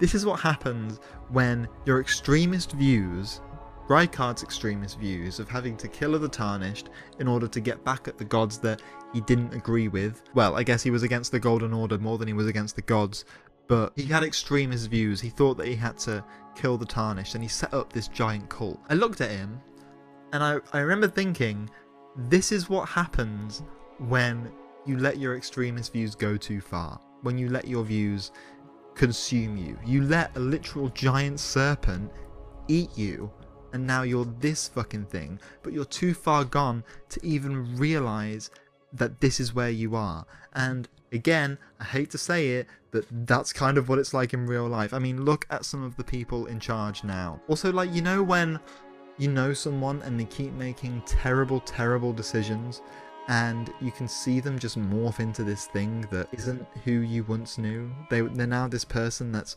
kind of monstrous, or just you just don't recognise them anymore because they're so radically different to the person you knew initially, due to just their stupid decisions. Some people just become the embodiment of their flawed thinking, and they're so far gone that they can't get out of it, and that is exactly what happened to Rykard. In the stream, I didn't actually beat his second phase. I was getting very frustrated and very annoyed. I literally didn't have a chance then. I didn't have a chance. I literally didn't have a moment to do it. Okay, it's fine. It's fine. It's fine. And I ended up just calling it a day. I went away, had some pasta, had some water, made a cup of tea, got back in the ring, and I did it. I beat the fucker. Genuinely, when I beat him, my heart was pounding so hard. I haven't felt my heart pound like that for a long time. Because it was like, it was the end of this era, the end of this journey with Volcano Manor. I just genuinely felt so much elation as to what happened, and I had all these thoughts racing through me. I had all these thoughts about, well, that's what you get, that's what you turn into. I thought about Banal, I thought about Lady Tanith, I thought about Raya, I thought about Dialos. I wondered where he might be, what everyone is doing. I just thought, wow, okay, I've put an end to this cult. I can now go back to Lady Tanith, and maybe now I can tell her to shove it.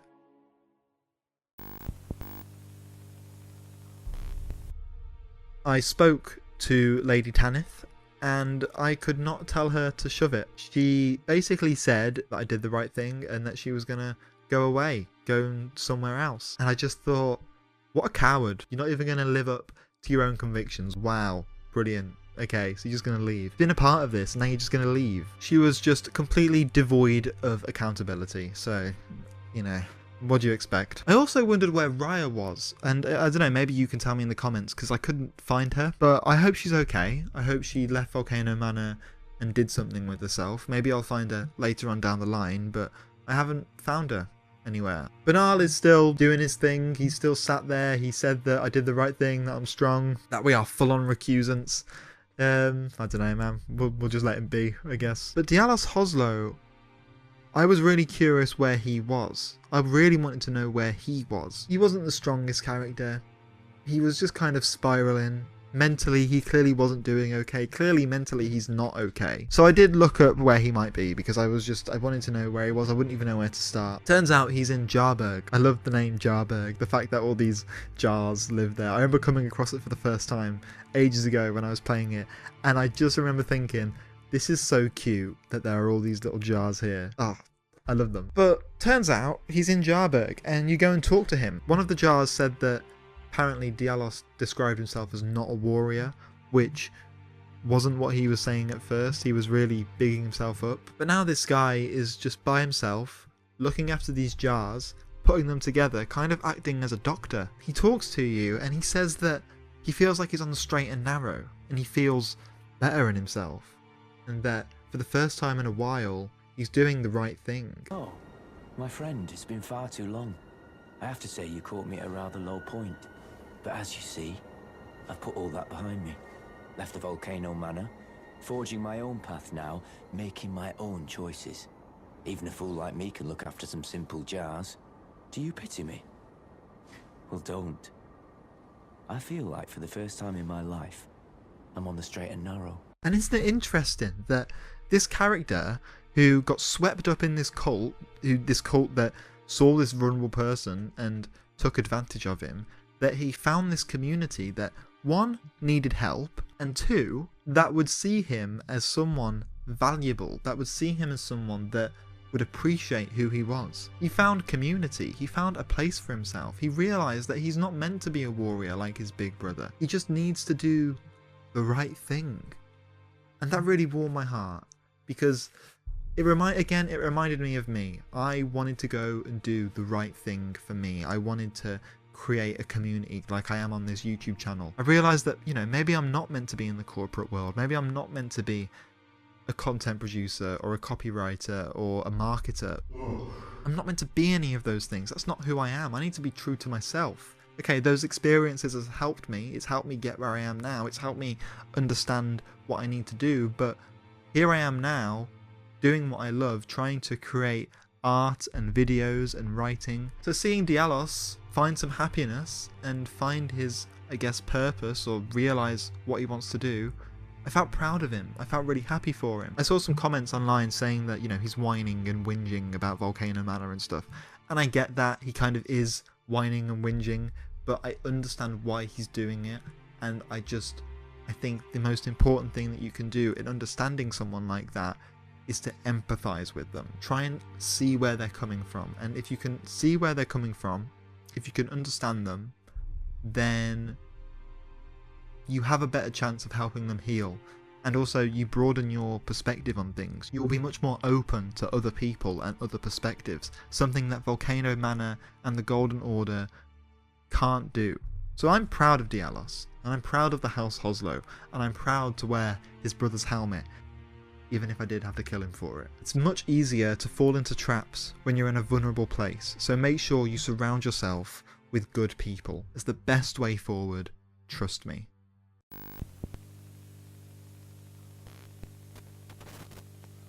It's about how you will be remembered, how I'll remember you, how I'll be remembered, how history will remember us, how our loved ones will. When you leave this realm, you will leave behind an after image, one unique and specific to each person. It may be distorted, glamorized, or perhaps accurate to real life. History is formed upon the foundation of remembrance. How we choose to remember things is just as unique as the memories themselves. Sometimes the memories are enough. Some need photos, videos, ashes, a grave. Some wear things as a symbol. How and what we choose to remember about events and people forges the way towards history and legacy. In Elden Ring, I remember Dialos Hoslow fondly, and out of respect and also out of some guilt for what I did as part of Volcano Manor, I wear his brother's, Juno Hoslow's, helmet. I remember Yuri, a man I didn't even interact with much, but respected, and out of, again, respect, some guilt, and even some vengeance against Shabriri for stealing his body, I wear his outfit. And in real life, I remember my dog, Alfie, who recently passed away, and out of unwavering love, I remember him through memories and photos.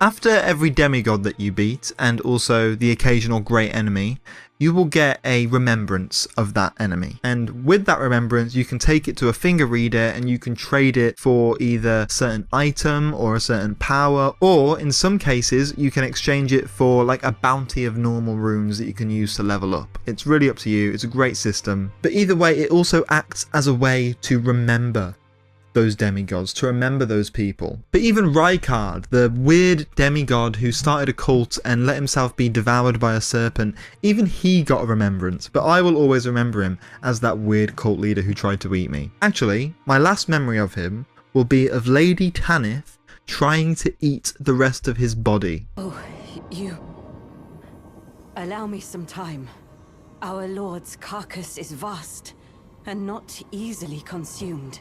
Dear Rykard, please, find purchase within me. So after my last video, I talked about how I didn't know where Tanith was, and people were telling me, go back to Audience Pathway, that's where she'll be. So I went there, and sure enough, she was there trying to eat the rest of Rykard. And I looked at her, and I just thought, you look pathetic right now, and I'm not going to let you get away with everything that you've done. So without much hesitation, and you can see the clip to see if I hesitated or not, I just attacked her. I just attacked her and she disappeared, summoning her bodyguard, because even though she's the leader of a cult, she can't fight her own battles. So I had to fight her big old bodyguard, who was actually pretty easy to fight. I just kept dodging and shooting and dodging and shooting. And I won't lie, I did feel some sense of justice. I felt like I had righted some wrongs that maybe I did. I know that what I did by killing some Tarnished can't ever really be fully redeemed, but it felt good that I had kind of put a pin in it, that I had completely shut down Volcano Manor. I know that doing Rykard kind of initiated that, but with Tanith still alive and still believing that she had to eat Rykard's body, it made me feel like I had done something good and that it could be put to an end now. I don't know how they'll use Volcano Manor after this. I don't know if anyone will use it. I hope it gets used again. In fact, after doing that, I realised, and I was told by people in the community, that I hadn't actually explored any of Mount Gelmir. So I went back and I discovered all these weird things. I saw, and this lines up very well with Rykard devouring people and Tanith eating Rykard. I found this village of Lanedale and Volcano Manor guards, and they were eating their dead. When I first saw them, I thought they were crying over their dead comrades, and I genuinely thought, oh, that's sweet. And I stared at them for a minute. I zoomed in on them with my telescope, and I thought, oh man, bless them. And then I turned around and I saw more of them doing it, and I paid more attention to their actions, and I realised, oh, they're eating each other. So yeah, I killed them very quickly. But I thought, isn't it funny that how in this world of Elden Ring, in the Lands Between, a name which implies purgatory, but we'll get to that in a minute, in the Lands Between, it's this cold, desolate, alone place where it feels like everything is out to get you, everything is out to kill you. And isn't it funny how, despite its coldness, despite its aggression, when you kill someone, when you actually manage to kill someone, or, you know, a great enemy or a demigod, you get a remembrance of them. It's almost like, doesn't matter who you are, doesn't matter what kind of person you are, if you die in this world, you deserve to be remembered. Even Rykard deserves to be remembered in some way. And maybe that's because the Golden Order and the Two Fingers and all that, maybe that's because they view death as something taboo, because they think that everyone should have eternal life and that they should live forever. And in a way, despite this world's aggression, it really takes death seriously, and so when something dies, it grieves it and it gives you something to remember them by. And I just thought that was quite interesting. And recently my dog passed away, and it's heartbreaking, and I've got my memories and stuff to remember him by. And, you know, he was a bit annoying sometimes, but he was incredibly loved. And I'm always going to remember him. Different people, different animals, they all mean something different to other people. You could have a really bad experience with someone, but to somebody else, you could also have a really good experience. And just because someone else had a bad experience with another person doesn't mean that the other person can't remember them in a positive light. I mean, let's look at Rykard, right? I keep going on about Volcano Manor. It's been a theme in a lot of my videos, but unfortunately that's where we are. When you look at Rykard, he did a lot of bad shit. He made the Tarnished fight their own kind. He started a cult. He devoured people. But to Lady Tanith, she kind of loved him. You get the vibe that she really loves him.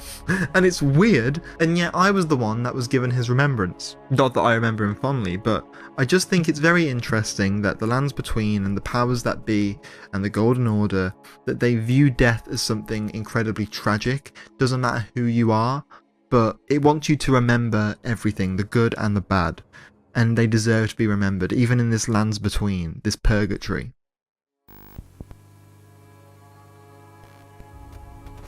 I've noticed that in the Lands Between, everything really does feel like a ghost, like an apparition, like a holdover from something long gone. It almost feels like everything in this world is clinging to life, desperate for relevance, desperate for a final breath, desperate to just keep going. For example, when you're in Altus Plateau and other places around the map, you'll see faded sigils and flagpoles just up in the air. The Erd Tree itself is this weird ghostly figure, this golden ghostly figure that's there. It's almost like an apparition that feels like it's not real. There are literal ghosts that you find just lying around in random places, talking to certain gods or praying or just lamenting. They don't have voice actors for them, you just read what they say. There's also the ash being burned in Lane Dell, and we talked about this in the Moondays community Discord recently, and someone, Tidart I think it was, he mentioned that it suggests that maybe the Erd Tree was burnt before. Maybe before all of this, before our Tarnish, before our time, maybe the Erd Tree was in fact burnt, and now that's why it looks like a ghost, because it kind of is a ghost. After you kill Morgott, you can talk to his shriveled, skinny, hornless body. It's almost like he's still clinging onto life. And he says a few last words. He tells you that you can't enter the Erd Tree. No, it doesn't let anyone through. Tarnished, not but a fool. The Erd Tree wards off all who deign approach. We are all forsaken. It is like he's clinging on for life. He's on his deathbed, and he still needs to let it out. And isn't it interesting also that he doesn't look like his former self, he looks like a shriveled version. And also in Castle Sol, you'll find a bunch of apparitions dressed as knights that you have to fight and kill. There is this kind of shriveled, I think it's an old man that dangles from the ceiling in a crater, and he will summon those apparitions, so you have to take them out before he does that. I don't know what that's about. I have no idea. Everything in that world is clinging to life, even if they live in death, like the wandering nobles or the putrid corpses or even the literal ghosts. They're all clinging to still be there, to stay in the Lands Between. Fuck knows why. But especially the Erd Tree. The Erd Tree, I don't know if it is real and if it's an apparition, I'm not sure yet, but it looks like an apparition. And maybe you could interpret it like that. The biggest thing in this map is seems to be a ghost and seems to be clinging to life. Maybe it's not a ghost. I don't know. Everything else copies it, trying to cling to life also. It's desperate to exist, desperate not to be neglected. It will never be just a memory. It always needs to be there, right in front of you. When you first start playing Elden Ring, the first thing you see is, okay, yeah, a tree sentinel, but you also see the massive Erd Tree just there waiting for you, and you just have to go in that direction. That's the main big thing that you have to go towards. The Lands Between is almost like purgatory. I mean, the name itself suggests it, and it also feels like real life, like our planet. Technically, we live in a place between being born and dying. And recently, we had my dog put down, and I watched him die, and it was really sad. It was really horrible. And he looked at me. He looked at me as he was being cradled by my mom, and he looked at me, and his eyes just went, and it didn't, and that really put things into perspective for me, because he's a good boy. He was a good boy. Not that I had Elden Ring on my mind when that was happening, but now that I've been writing this video and thinking about it. You know, we live in the lands between. We live between being born and dying. But it's about what you do within that time, what you do in the lands between. Alfie had the best life. He had a lot of good people around him. He really loved his food. He really loved just existing, being around. He loved minding his daily walks. He was just a happy dog. And I think we could really take a leaf out of a dog's mindset, couldn't we? You go online now and you experience life and everyone just feels so much more hostile. Yeah, you know, there are really good moments, don't get me wrong, but it's just the general vibe now in the world is hostility and coldness. And I just think we could really do with being more present and being more caring towards other people and just giving a shit and just embracing the time we've got.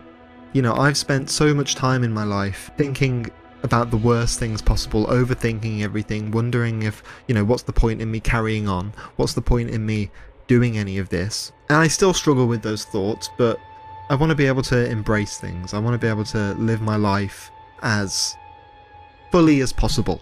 And I want to do it for Alfie. And so in Elden Ring, get it back to Elden Ring. In Elden Ring, you have to decide, how are you going to cherish your moments in the lands between? What are you going to do? Are you going to do something important? Are you going to leave behind an important legacy? Or are you going to just keep going and taking in the beautiful scenery that you see in the lands between? Are you going to embrace the fact that there are people you can talk to? Blythe, Kale, Miriel, all these people who are genuinely really lovely. Are you going to just embrace that and not think too much about the end goal? You're meant to become Elden Lord, but is that really what you want? Do you want to be Elden Lord, or do you want to look after people? Do you want to embrace what's around you? It's up to you, but just make sure you have a purpose. Make sure you're doing something good. Please apply that to your real life, please. When I make these videos, I know I talk about Elden Ring a lot, and I'm talking about my interpretations, but please take in what I'm saying and embrace it in your real life too. Replicate it. Elden Ring is a great game. It's a fantastic piece of art, but like all art, it imitates life or suggests things that you should do in life. Not all the time, it's not always telling you what to do, but it's sometimes a reflection and sometimes it's advice. Those feelings that you feel when playing Elden Ring, those feelings of beating a boss that you spent so long on, or standing to just embrace the view from an edge of a cliff, try and put that into your real life. Those feelings that you feel for certain characters that you really care about, that you're obsessed with. Apply that to real people. Apply it to real life. You've only got one life. Sounds a bit silly, but you do. So just do what you've got to do. Now, with that being said, I do need to talk about something that I think is going to cause a little bit of controversy. Oh, hell no! So I did Rani's questline. A lot of people were suggesting it. A lot of people said that they would be interested to hear my thoughts on it because she's quite anti-authoritarian, and a lot of my videos, sometimes I imply anti-authoritarianism, especially against the demigods and real life figures. So I think people were quite interested to see what I would say, and also when I spoke about fear and how I believe that she is 100% in the right. People were saying you should do Rani's questline. You'll really appreciate her much more and you'll probably choose her ending. I did the questline, I finished it, and I'm really sorry, but I don't fuck with Rani. I'm sorry, okay? This guy stinks! Oh, come on, man. Look, I've been really worried about talking about this on a video because I've just known that I'm going to get so much shit for it. But listen, it is true that Rani is against the two fingers, that she rebelled against them, and I'm all for that. I completely get it. Fuck yeah, go off queen. She really rubbed me the wrong way because, one, she is a demigod and all demigods are bastards, ADAB. And I know I've called them spoiled brats in the past, and I've walked back on that a bit because they are just from toxic families. However, just because you come from a toxic family, I can't really get behind your assumed authority just because you're a demigod. I would say I'm their equal at this point, and I don't like the fact that they all look down on me. Even Rani, who is against the demigods, she's using me, and I don't appreciate it. I mean, she literally said the words to me, "I won't brook disobedience." I will not brook disobedience in this matter. Who do you think you're talking to right now? And I don't like this assumed authority just because you're a demigod and because you're trying to do what you think is right. But even what she thinks is right, I don't agree with. She wants to remove the Golden Order, remove the Two Fingers, remove all their influence, which is great. I'm all for that. But she wants to replace it with nothing, with coldness. She wants the world to just fend for itself, and I could kind of get behind that, but I also think there needs to be an emphasis on caring about people and community and empathy, and I don't think she really cares about that as much as she does just about rebelling. Maybe it's just my British anti-royalty mindset that I've got, or maybe it's my own opinions towards authority. I don't like being told what to do by people who have more power than me, who don't see me as their equal, and who kind of look down on me. It's a problem I've had in some jobs before when I get told by people who are earning way more money than me, like so much money I can't even begin to express. I once had to go to court because they were paying me below the minimum wage. I just don't like being told what to do by people who has a lot more privilege than me, whose principles are not aligned with mine in any way, shape or form, and who just assume authority. I want to be able to work together. I don't want to work completely under you. There are times when you will have to do what other people say, because there will sometimes be an established hierarchy, but I prefer those kinds of hierarchies when they're earned, established, and I can understand why we're doing it. With Rani, I guess I can understand why she's doing it, but I just don't fuck with her. I don't agree with it. I'm all for overthrowing authority. I'm all for that, but I don't think she's doing it for the same reasons I want to do it. Earlier, when I went into the mountaintops of the Giants, I found Shabriri. He stole Yuri's body, and he started banging on about putting the world into chaos and letting it burn. And I do not fuck with that. I decided to just kill him straight away. I think that what Rani is doing will just lead to more chaos, because whilst I don't like authority, there needs to be community and people need to get together and talk. Maybe that would develop in her ideal world, but I think there needs to be a lot more care towards it. Which is why I fuck with Fia so much. Now granted, if I go with Fia's option, if I bring some respect to death, I also have to become Elden Lord, which then means there's a lot of hypocrisy within what I'm saying. I would then assume the title. Elden Ring wants you to make the world better, but the only tools that it gives you seems to be fighting, power, a throne. So you really have to try and figure out what's best. If I become Elden Lord, I don't know if I'm really the right person for the job, but I know that I'm doing it because I spoke with Fia, who, by the way, is also a Tarnished, who is my equal, who, from the very get-go, this is one thing that annoys me about people when they talk about Fia, she is, from the beginning, exceptionally clear on what she wants, what her intentions are, and what she's giving you. When she gives you a hug and she gives you that blessing, it's a debuff, but she's also very clear, but she's like, use it, it'll help you out, right? She's very clear about that. She also tells you that she wants to look after people as they're dying, that she wants to lie with them as that happens. Like, I'm sorry, but I fuck with that. She cares about people, and she's also a Tarnished, my equal. Not Rani, who is a demigod, who kind of talks down to me. She's nice in some points, but I don't like it when she uses that tone, you know? It's not on. So look, all I know is that Elden Ring is a very, very messy world, and I know that I'm probably going to get some shit for saying this stuff about Rani, but that's just how I feel. That's how I feel about it, and when it comes to it, when I eventually get to the ending, which will be in a long time because I'm now in the Consecrated Snowfields and I'm trying to find Moog and the Halley Tree, and I also then want to go and do Shadow of the Erd Tree before I finish the game. Some people are telling me not to do that, but I'm going to do it anyway. When I eventually finish Elden Ring, I will probably do Fia's ending. I will probably use the Mending Rune, and I will ensure that death is treated with respect, with grace, that it's not feared, and that the people who I feel for, the Wandering Nobles, the Undead, like I said in my video, I hope they're not hunted down. I just don't like demigods, you know? I think I really have a hard time liking them. I get that they come from a toxic household, that they come from a troubled place, but I don't like what they've done. I don't like that they've left the Lands Between in this state, forcing us all to kind of trudge our way through it. And Rani is also partly to blame for that. Whether you like it or not, she kind of is. So I would say that I am the demigod slayer. I have killed equal or more monsters as the demigods themselves, and I believe that death is a natural part of life, and in some ways beautiful but heartbreaking. It's a natural part of life that should be respected, and it should be allowed to exist. And I don't want to leave the world in chaos or coldness. I want to build a foundation of community, something that will help people.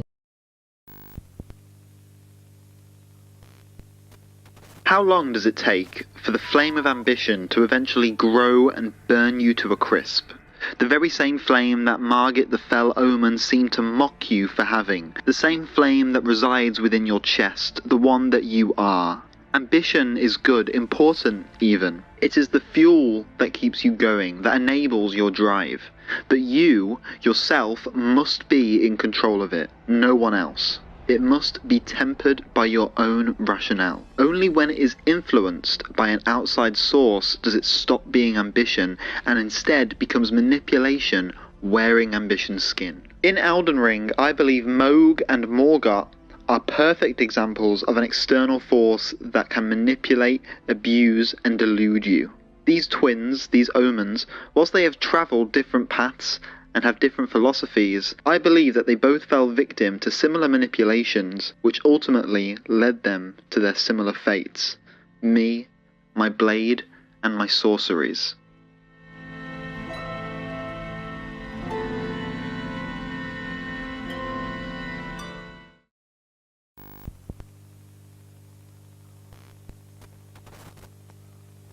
But first, a history lesson.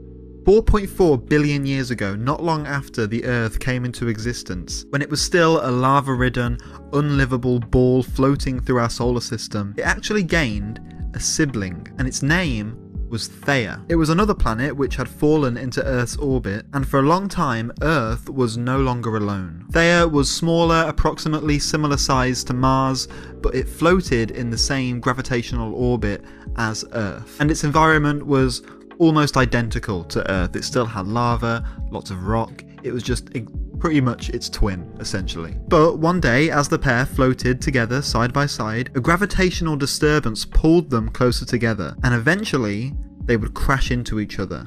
And by some stroke of absolute luck, and when I say this, I mean this puts it into perspective of how lucky we are to be alive, Earth survived the crash, but Theia was mostly destroyed. And from that moment on, from the rubble, we had 2 moons, until Earth kind of devoured one of the other moons, and now the one that we know as Luna is the only one that remains. In fact, that crash is the reason our Earth is on a 23-degree angle, and that's why seasons are so extreme or not extreme depending on where you are. And you know the rest, right? A few billion years later, life begins to form, dinosaurs come into existence, and then very quickly they go into extinction. New life forms, evolution into humans, humans form civilizations, and here we are. Now, in the early stages of humanity, obviously we had no idea about all of the complexities of the solar system and science and stuff. We only had broad strokes and basic ideas just based on interpretations and what we experienced and what we felt and what we saw. But one of the ways that we chose to explain some of this stuff and rationalize some of this stuff was fables, stories, myths, legends, and religion. We humans are incredibly unique in comparison to other creatures because we have the ability to tell stories and trigger the imagination in such vivid ways. It's one of my favourite things about just being a person and just being alive. But it was how we made sense of a lot of stuff. In the name of these myths and legends, we created these gods and religion, and these gods were often used as an excuse to do some pretty terrible things as human beings. We would sacrifice, enslave, oppress, murder people, all in the name of some sort of god that we have never actually seen, that we just started to rationalize. Now, I'm not here to tell you whether or not God exists or not, that I'm here to talk about Elden Ring, and we will get to that in a minute. What I am saying is, in our infancy as human beings, we used religion, and we still kind of do, but it was very, very extreme back then. I mean, it still is. I'm talking in circles. But we used religion as a way to explain things and excuse a lot of the terrible things that we did. But we are extremely lucky that those gods, they never physically appeared and they never turned out to be real. I'm not saying that your god is not real, but I am saying we've never physically seen them. We only ever have texts and gospel and words to go off, right? We are incredibly lucky that if those gods do exist, they did not turn up, because if they did turn up, I believe we would be in such a worse place. And that's what separates our real life from fantasy. In Elden Ring, The Elder Scrolls, Lord of the Rings, D&D even, in all of those worlds, gods very much exist, they're very real, and then because they're real, they give us magic and they give us all these things, and we never have a reason to really progress into science in those worlds because we have magic and gods. Why would we do anything else? But in those worlds, because they are real, people will do a lot of terrible things for them. People will sacrifice other people, murder people, just do a lot of awful things. They will commit to terrible rituals. And so with that in mind, I would like to talk about Mohg and Morgott. Mohg and Morgott, it sounds like the name of a construction company. Mohg and Morgott were born as omens. In Elden Ring, it's my understanding that they are creatures or kind of people that were born with a deformity, but they were never always considered deformities though, not until the Greater Will came about and Marika's rule and all that. Omens were actually seen as something really impressive, and they were like the dominant species amongst people. Marika didn't see it as grace. I would argue, and I don't have any evidence to back this up, but I get the vibe that maybe she saw them as a threat to her power. Now, if you were born as an omen in this world to just a completely normal family, you would be killed on sight straight away.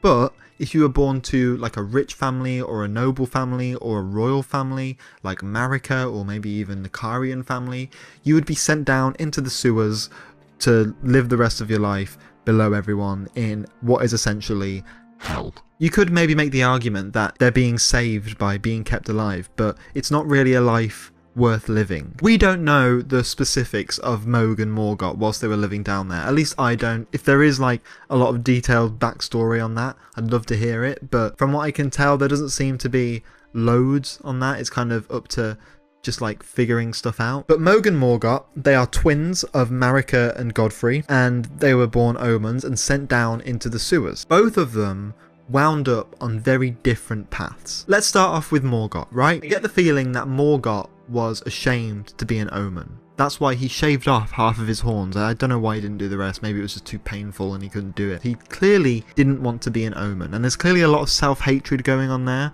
But also, I said in a video previously called Morgott I Was Wrong that I feel like he secretly does enjoy being the omen that he is, and that's why he has Morgott. I know that the in-law explanation is Morgott is sent out of Lanedale. It's like a projection of himself, sent out of Lanedale to deal with Tarnished and deal with stuff that he can't whilst he's near the Erd Tree. But I also get the feeling that it gives him an excuse to be the omen that he is, to kind of wreak havoc on people. I could be completely wrong, but I'm pretty confident in that, actually, so yeah, that's my interpretation. But yeah, Morgott, for whatever reason, he still loved the Greater Will and the Erd Tree, and he wanted to be on the same level as his siblings. I don't know whether it's some weird Stockholm syndrome that he's got towards the Erd Tree and the Greater Will, but for whatever reason, he just loved it, and ironically, he is the only one that didn't fall from grace. He's the only one that stayed by the Greater Will's side to the very end. But the irony in this is the Greater Will, the Erd Tree and the Golden Order, they don't like him. They view him as an abomination, as an omen. Morgott, when he is Morgott, he's the one that tells you that, you know, your flame of ambition is a waste of time or something along those lines. Emboldened by the flame of ambition. Now, I do believe that Morgott has a flame of ambition, otherwise he wouldn't be doing all that he does. He wouldn't have made it as far as he has. But I believe that because he has let himself get so deluded by the Greater Will and the Erd Tree and that, I believe that really he's being manipulated by an outer force, this god, which in real life wouldn't show its face or whatever, but in the world of Elden Ring, it's evident that these gods, like the Greater Will and another one which we'll get to in a minute, it's evident that they are real. Because there's a massive tree that kind of proves it. But I think it's like he's being used by this thing. He's upholding a system that clearly really hates him. His flame of ambition is being wasted on something else. It's not him. It's not his ambition. It's somebody else's ambition. And it's almost futile because it's never going to lead him anywhere good. And then there is his brother, Mohg, who is almost on the opposite side of the spectrum. He too is an omen, and he, for whatever reason, wound up on the side of a different god. Maybe he discovered it whilst he was in the sewers, maybe it came to him, or maybe he cut himself and he started bleeding and that's what led this god to appear. Mohg goes in the completely opposite direction to Morgott. He keeps all of his horns, he embraces who he is, and rather than going to work for a system that hates him like Morgott, he goes with a different kind of god called the Formless Mother. The Formless Mother, from what I understand, is the god of blood and wounds, but this god seems to be almost in opposition to the Greater Will, but in kind of a worse and much more violent way. When you go to try and find Mohg, when you go through Mogwyn Place and stuff, there is a lot of blood surrounding it and a lot of violence. I mean, there is a lot of violence in the Lands Between anyway, but in Mogwyn Place, or Palace, or whatever it's called, I can't fully remember, it's much more prevalent and much more guttural. Okay. Alright, that's fine. And Mohg is trying to use its power to overthrow the Greater Will and start his own empire. But to do that, he needs a vessel. He needs an actual god. And he steals the body of Miquella. Miquella is a demigod. He is the son of Radagon and Marika. And I know that that's what the Shadow of the Erd Tree is about. I haven't actually fully started it yet, but I have got there. But it's my understanding from what I've looked up that Miquella is cursed with eternal youth. He put himself in a cocoon so he could grow, and the cocoon is filled with blood, and Mohg stole that cocoon and is trying to use his blood and become his consort to basically use him as a vessel for the Formless Mother so they can rule together. But the thing is, Miquella has never consented to that. He's never agreed to do that with Mohg. Whenever you hear about Miquella and when you finally defeat Mohg, which I did, and I will get to that in a minute, it was one of the best fights in the entire game. I did some of it on stream, and then, typical me, I beat it after stream. But anyway, Miquella is always described as the kind or kindly, and I don't think Miquella would ever agree to this blood ritual weird ass shit. So again, with Mohg, his ambition is almost just a manipulation by this other thing, this other Formless Mother, this god. Again, it's quite tragic because even though he's embraced who he is, even though he's doing something that he believes is right, that will overthrow this system that hates him, he's working with a new entity, a new deity that is against the Greater Will. He's still being manipulated and he's still being used. Mohg is kind of just delusional, very powerful, but delusional. And that's what I mean when I talk about Mohg and Morgott, about how they're both being manipulated by these things that ultimately won't get them anywhere.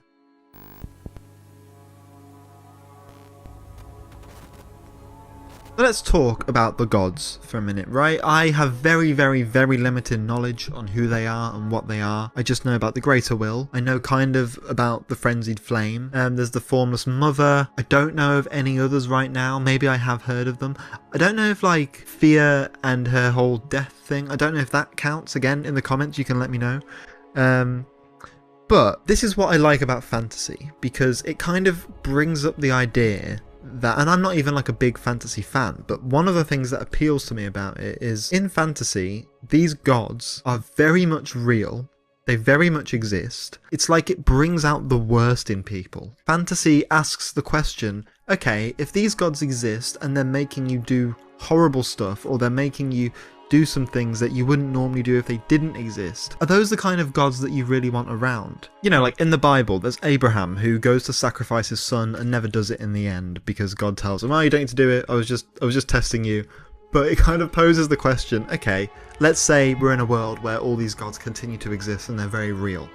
How are you going to deal with that? And in Elden Ring, not only do these gods exist, they've created their own avatars and their own followers, and they've allowed people to become demigods. I guess those are avatars. You know, Marika, Radagon, Miquella, Radahn, Rani, Rykard, Morgott, Mohg. Oh, and Melania, who I've recently started to fight, and you weren't joking, were you? She is traumatized.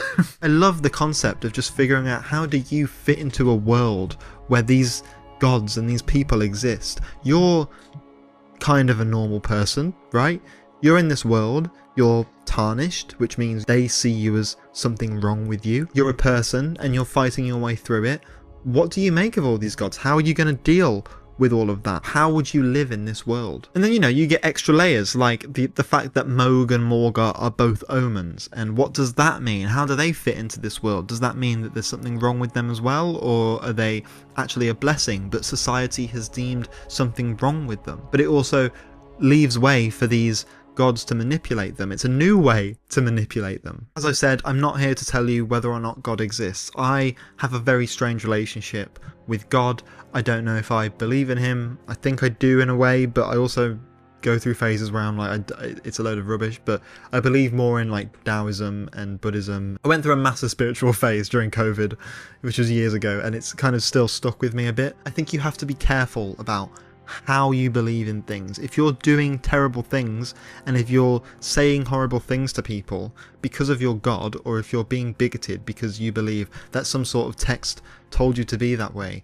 that's not the kind of God you should be following. Like, I hate the phrase God-fearing. It really unsettles me, because why? I don't believe that God would want you, if he existed, I don't believe God would actually want you to fear him. Why would you want to fear something, but then at the same time you're meant to worship and love them? If you fear someone, but you love them, that's an abusive relationship. And you can't, like, no matter how many justifications I hear for it, that is an abusive relationship. That's toxic. And I don't think your relationship with God should be a toxic one, right? Anyway, I'm going way off track, but I then did have a fight with Mohg, and it was possibly my favourite fight of the entire game. It was really well designed. I did some of it on stream, and people were giving me some advice on my Mimic tier. Turns out he was way underleveled. I needed to upgrade him. I never upgrade my Spirit Ashes for some reason. And it was just a lot of figuring out the move set, figuring out what I can do, and I was consistently making him kneel and, you know, critical hitting him. It was a really, really good fight, and you had to get used to his range. I had to get used to when to perfectly dodge his hits. I was dodging way too soon and getting hit a lot, but in the end I did it. I think it's genuinely one of my most favourite fights in the entire game. I really loved Rykard. I know that he's a bit of a gimmick boss maybe, but I kind of liked the fact that it was a bit gimmicky. I liked the fact that I had this weapon to fight him with. I liked that I had to figure it out and dodge things, and I really enjoyed Rykard. I really loved the Volcano Mana story, I don't know if you can tell. But the reason I believe that you, the player, the Tarnished, can easily beat these gods, or at least, well, not easily, but you can do it and you fight your way through it. I believe that the reason you are so successful in this is because your ambition is your own. You're not being manipulated by some god or some greater will. I mean, maybe you are, depending on who you're role-playing as or what story you're going through, but mostly you are in this world alone and you're going through it for your own benefit, and you are trying to learn about yourself. I know that I have learned a lot about myself playing this game. It's definitely helped me with my mental health and overcoming obstacles, and it's helped me turn this channel into something incredible. But your ambition isn't driven by some external force, unlike Mohg and Morgott and some other people in that world. But I also feel like I should tell you, your flame of ambition, it's not inside of you. You are that flame of ambition. That is what you are. Your drive, your dreams, your purpose, it's all you. It's not just inside of you, it's you. Remember that. You might think that you don't have a drive or you don't have the ability to keep going, but you do. You just need to do it. When I was in university, right, I had this lecturer. He was so great. His name's Yanis. Maybe he'll watch this. I don't know if he ever watches my stuff, but Yanis was a great guy, really lovely. And he would often come out with these really cool little philosophical quotes. I don't know if they were his own or if he got them somewhere, and he had a way of saying things. And at one point, he looked at us all in the class and he went, "The great thing about your generation," I'm not going to do the accent.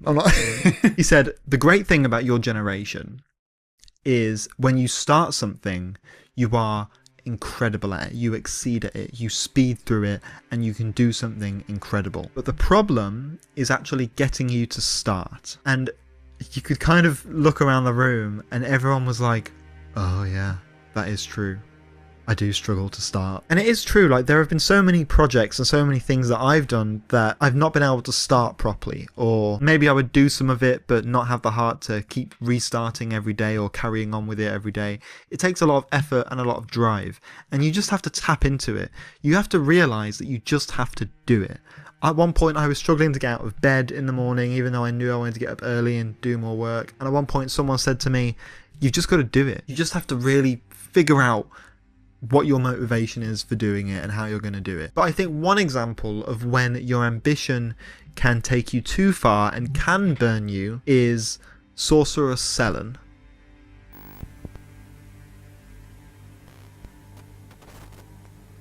Now, when you first meet Sorcerer Sellen, it's very, very early in the game. It's in Limgrave, and you meet her in the basement of some ruins, and she basically decides that you are going to be her apprentice, and she's going to teach you some sorceries, and it's going to be a jolly old time. She's wearing one of those big glintstone masks, and she just seems pretty sound. At first she seems quite snarky and quite snobby, but she's Sellen, she's sound. Eventually, you go to Mount Gelmir, and you will find this kind of rock looking dude, but it says you can talk to it, and turns out it's actually a sorcerer called Master Azure, and he gives you a special spell, and if you go back to Sellen with it, you can then trigger a kind of quest line. And some things will happen. Turns out she was at Raya Lucaria, and she was kind of like head honcho there and stuff, but because she wanted to study the forbidden magic called primeval sorcery, which she believed was like the original lineage of glintstone sorcery, she was kicked out of Raya Lucaria for this, because they believed that studying that was heresy and that it was only going to lead you down a dark path. Sellen kind of tells you that, and you can kind of figure it out as you're playing through the game, that the Carian family is actually quite corrupt and that they've corrupted Raya Lucaria. And on first glance, that seems very true, and it kind of is true. You know me, anti-authoritarian. I was very much like, yeah, fuck the Carians. But then you look back on Master Azure and you think about the fact that he was just a rock who couldn't talk. He was a petrified rock. And then you get sent to go and find another master who has something that Sellen needs. His name is Master Lusat. You go and talk to them, and again, Master Lusat is just a big rock. And again, he was studying primeval sorcery. And I must be stupid, because I didn't even think twice about that. I just thought, Elden Ring's weird, isn't it? Eventually, you find Sellen's new body. It's near where Rani is, and then you can go and meet her at Raya Lucaria, and you can choose to fight to take back Raya Lucaria with her. And I did that. Very fun. I thought, oh my god, Renala's no longer here. We've just beaten Raya Lucaria. She is now back in charge. We're best friends. I'm an apprentice. She's going to learn about primeval sorcery. Fuck yeah. And I was like, she is so justified in what she's doing. Her ambition is strong. It's brilliant. Then I went over to the site of Grace, leveled up, left, and then Renala was back there, and I was confused. And then somebody told me to return to that area and look around. And then I saw it, and it was a bunch of those glintstone masks all formed in a big ball. And you go up to it and you can talk to it, and it's Sellen's voice, and she sounds like she's really struggling to sleep. Like, you know when you have sleep paralysis and you can't talk properly, all she can say is my apprentice. And you realise, at first glance I thought, oh my god, can't believe Renala did this. I can't believe you've done this. But then you kind of realise that it was her study into primeval sorcery. And despite the warning signs of Master Lusat and Master Azure, she still went ahead with it, and she wasn't careful enough. I saw someone describe her as overconfident, but I don't believe she was overconfident. I just think she wasn't careful enough. Look, it is easy to say that Raya Lucaria and the Carians were, corrupt and wrong. And to some extent maybe they are, but maybe they were right on this one. Maybe they were right. Maybe you shouldn't really be looking into primeval sorcery too much. I don't know. But I think it's just a perfect example of someone's ambition going too far. And you need to know when to stop and when to be careful. Because her ambition, although I think it was respectable and admirable, she deluded herself rather than letting an external force delude her. It's like opposite ends of the spectrum. You've got Morgott on one side, who's being manipulated by these gods, and on the other end, you've got Sellen, who is not being manipulated by anyone, but who is being just as deluded as they are by taking their ambition way too far. And look, I do think maybe she was right. Maybe there could be a way to study primeval sorcery, but she clearly didn't do it right. and she wasn't careful enough. It's just another tragedy. Before you left, she was saying how much, you know, how great you are, how you'll always be welcome at Raya Lucaria, how she'll always have your back. She gives you some weapons, she gives you some stuff. It's great. And to find her like this, it's utterly heartbreaking. And I really wish there was a way to get her out of it. Maybe there is, but I've got a feeling I'm never going to find that. Look, when Earth and Thea crashed into each other, maybe it was a little ambitious for them to be floating so close to each other in our solar system. Maybe they shouldn't have been doing that. I mean, clearly they shouldn't have. And their own ambition to float next to each other, these two gods, I know they're planets, but let's just call them gods. These two gods were overly confident and far too ambitious in what they did. But the Earth is still here, and it gave birth to us, it gave birth to our ambition. Inside of it is its core, its own flame of ambition, and I think that should give us hope. I think it should give us hope that we are here, that Earth exists. The fact that it made it through the collision course with Thea is kind of incredible. It allowed us to grow and evolve, and the planet itself has grown and evolved with it, but you know, we kind of are ruining it with global warming and terrible politics and just terrible ideologies that we've got, and religion does play a little bit of a part in that, unfortunately. But look, as I said, I want you to leave this video feeling maybe a little bit more hopeful, maybe feeling good about yourself, maybe feeling like, you know, you could achieve something. I never want people to leave my videos feeling depressed or feeling sad. So just take everything that I said about ambition and just try and apply it to your life. I know it's easier said than done, but just trust me, that is the way to go. Just follow your ambition, follow your dreams. You've got this.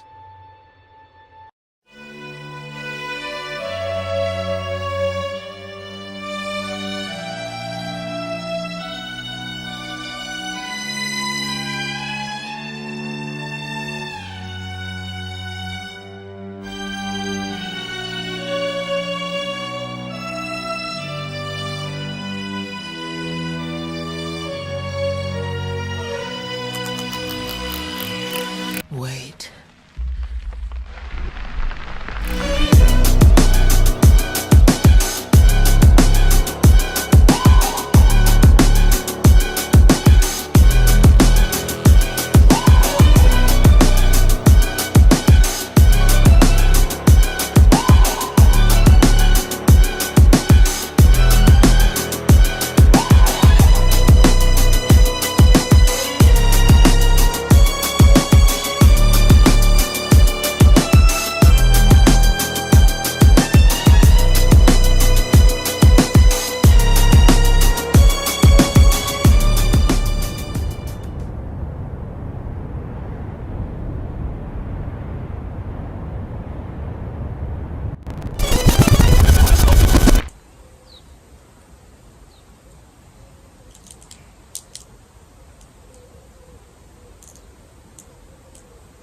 It's ironic, because despite the title, this is the most defeated I've ever felt writing one of these videos. Over and over again I've written the title, I have never known defeat, I have never known defeat, I have never known defeat. Each title is then followed by a series of notes and scribbles that I feel half-hearted about. Ever since I beat Melania, I have not felt good about this game. Why? I love this game. I should not be feeling this way. I just overcame the toughest boss in the base game, and whilst it felt good in the moment, I have not felt the pull to go back to it. And yet the phrase, I have never known defeat, repeats in my mind, haunting me. It's followed me, and every time I try to write about it, I am met with a defeat of creativity. So I had to reset. I went to my grandparents.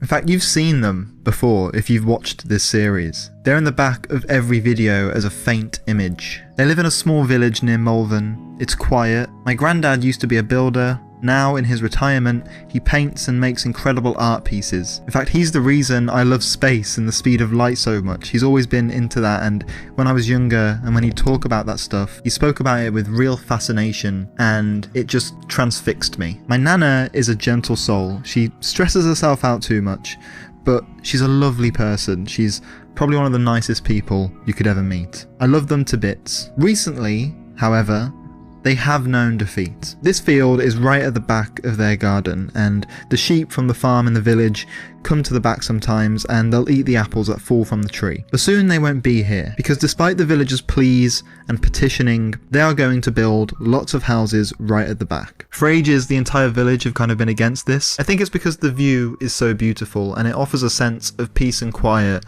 that a lot of people who are retired get to experience, and now by building these houses, creating all this noise, it's just going to be annoying for them, and it's a shame. My granddad has decided, out of force really, to get all philosophical about it. People need somewhere to live, he said, and in a few years' time people will look back at this and not realise there was anything else. And so he kind of just has accepted it.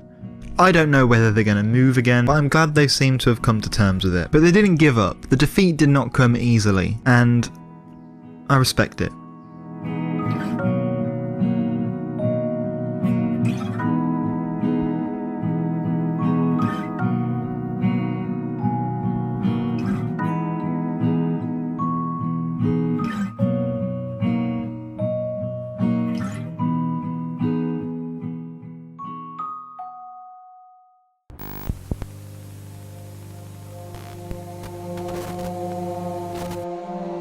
So the journey to the Haligtree was quite arduous. It felt like I was jumping through a lot of hoops to get there. I had to get the 2 halves of the medallion, one of which I had to fight Commander Nile for it, and that was one of my favourite boss fights that I've had in the game. It was, at first it's really intimidating because it's just Nile and then he's got his 2 bodyguard night things, ghostly things, and when they start coming up to you, you're like, oh shit, how the fuck am I going to do this? And you will die. You die multiple times. You are defeated. After a while, you start to pick up on what they're doing. Maybe you dodged wrong at one point, or maybe you dodged too soon, or maybe the attacks you were doing weren't strong enough. And a lot of it is pattern recognition.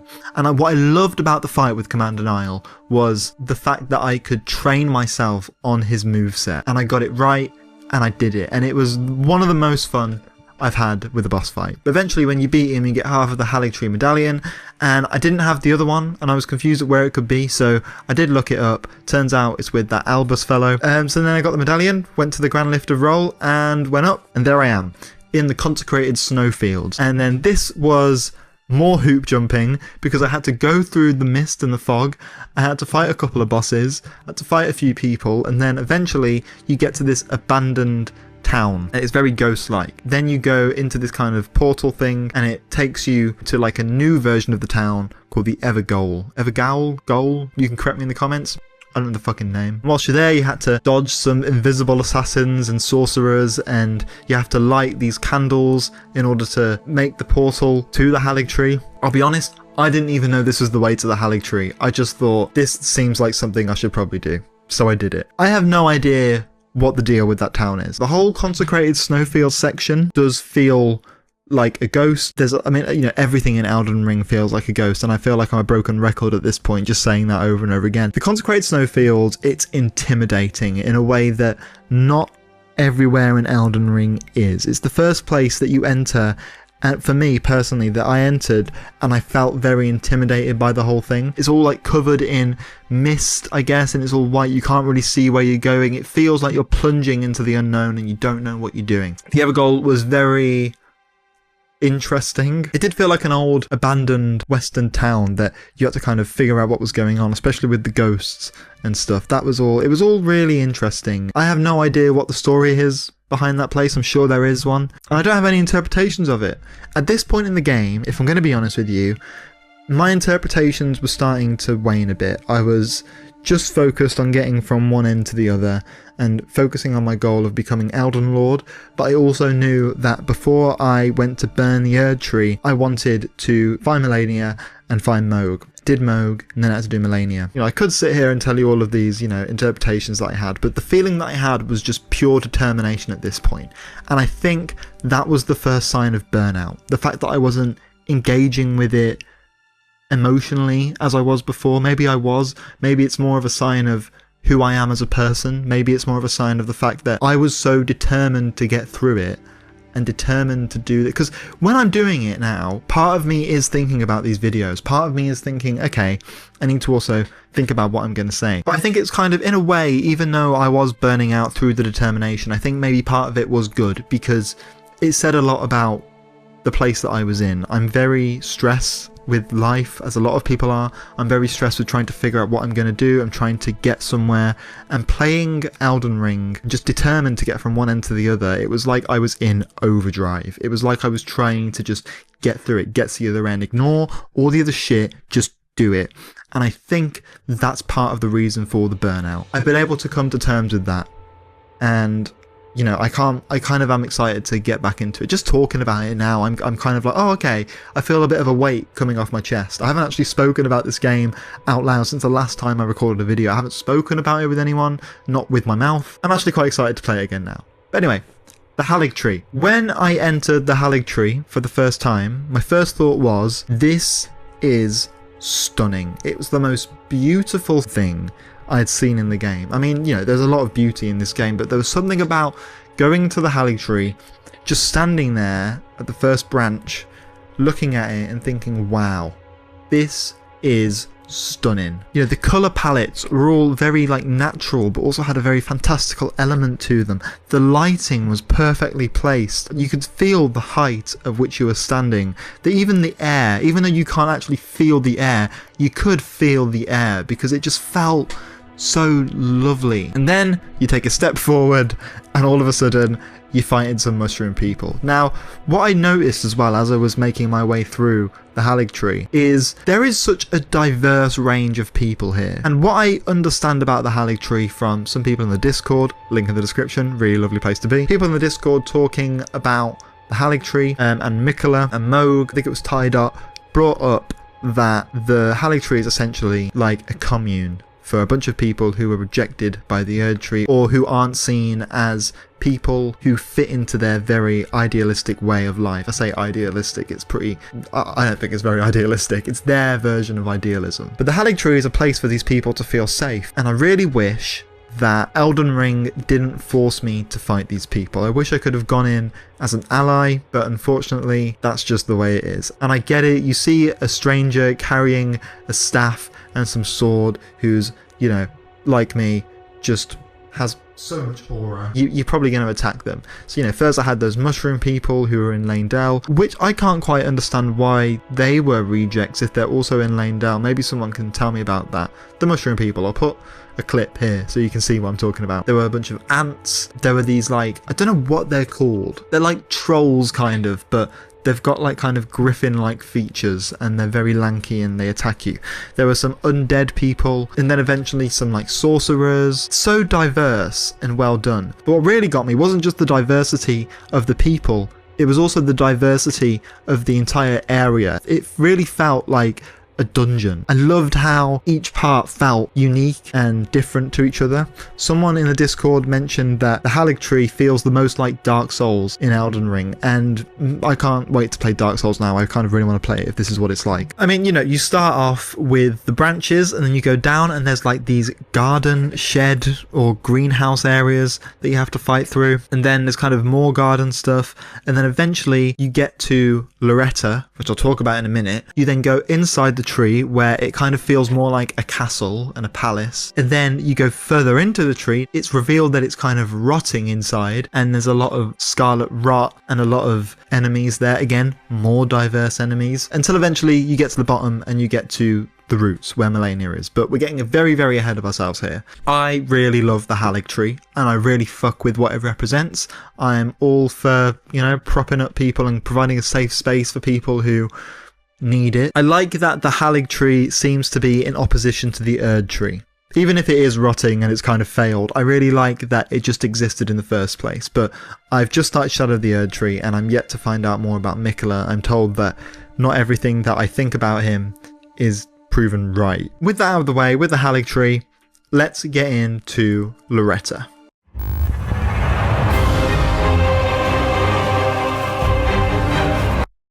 This bitch Man. Okay, let me just set the scene for you with Loretta, right? I am a very proud sorcerer in Elden Ring. I see some people talking shit about sorcerers, saying that, you know, sorcerers is easy mode and that it's not the real way to play Elden Ring or any sort of Dark Souls game. And to that I say, fuck off. I really don't give a shit about what the right way to play a certain game is. If the game is providing me with certain tools and I can optimally use them, and also I love magic. I'm not playing it because I want to figure out how to play it in the best way. I'm playing it because I just love magic. I love the idea of being able to, you know, make sorceries. And part of me wishes I did incantations. They all look really cool, but I stuck with sorcery and I'm happy with it. So I went into the boss arena to fight Loretta, and any philosophical thought that I had originally, anything that was clinging on throughout my burnout, it all just went out the window because I saw this woman on a horse and I just thought, you're going down. It was the Battle of the Sorcerers, it was really epic, and I was defeated so many times. It really annoyed me. Because, you know, there aren't loads of sorcerers that you have to fight in the game. There are people with, you know, magic abilities, but a lot of the time, it's just strength people. So for the first time, I was kind of dealing with this other magician, and it felt like a fight between two great sorcerers. I'm not saying I'm a great sorcerer, but I think I'm pretty good at what I do in this game. So when it came to me and Loretta, she really gave me a run for my money. This woman had me changing my armor back to the Carian armor, back to the scaled armor, just so I could stand a chance. And I never changed my armor for anyone. But eventually I did it, because this is not the first Carian I have fought in this game. I fought Renala, I fought Rykard, I married Rani. I fought through Carian Manor, and even though she defected from the Carians, at least that's what I believe, or she defected from what the Carians represent, she's still a Carian, and she's still one of the goats, still one of the greatest, and I had a lot of respect for her when I was fighting her. But it felt really good when I finally did it. I was very proud of myself. I don't want to say this is one of my favourite bosses. I don't think it really was one of my favourite bosses, but I did enjoy the fight. I did enjoy trying to figure out how to dodge, when to attack. It was very tactful, and I think the main reason I didn't enjoy it was because she was just giving me a run for my money in a way that no other boss has. I know that sounds silly because it seems like it's just Loretta, but there was something about her, man, which was really like putting me off, and I did it in the end, and I was proud of it, and it was a good fight. And as I said, I really respect her. She rebelled against the Carians, she did her own thing, she went to the Halig Tree. It was very evident that this fight was just a hint of what was to come. I had a lot ahead of me, especially with Melania, because if I thought this was hard, then what came after was just ridiculous. But, you know, like, good on Loretta for leaving the Carian family which seemed to be a little bit corrupt. And again, it kind of comes back to that flame of ambition.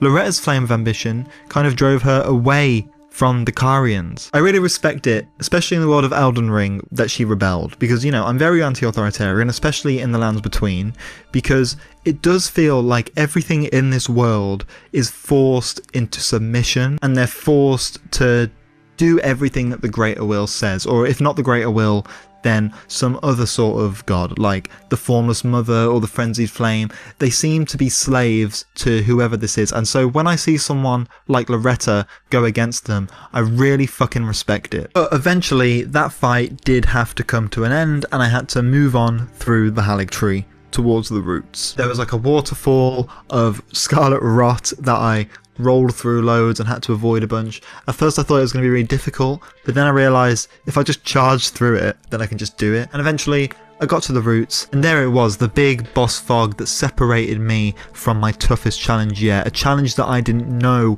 was going to be so difficult. But it was, and I did it, and this is the part of the video where I'm going to talk about it. Here is the title card.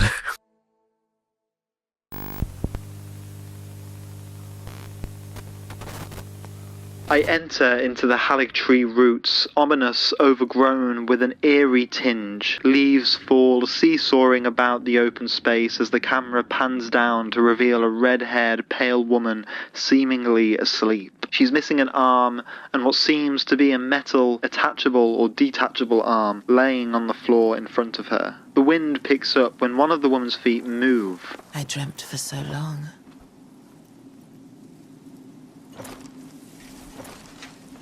My flesh was dull gold, and my blood rotted. Corpse after corpse left in my wake. As I awaited his return. The following silence speaks volumes. All of this was unnerving. And then she said, Heed my words. I am Melania, Blade of Mikola.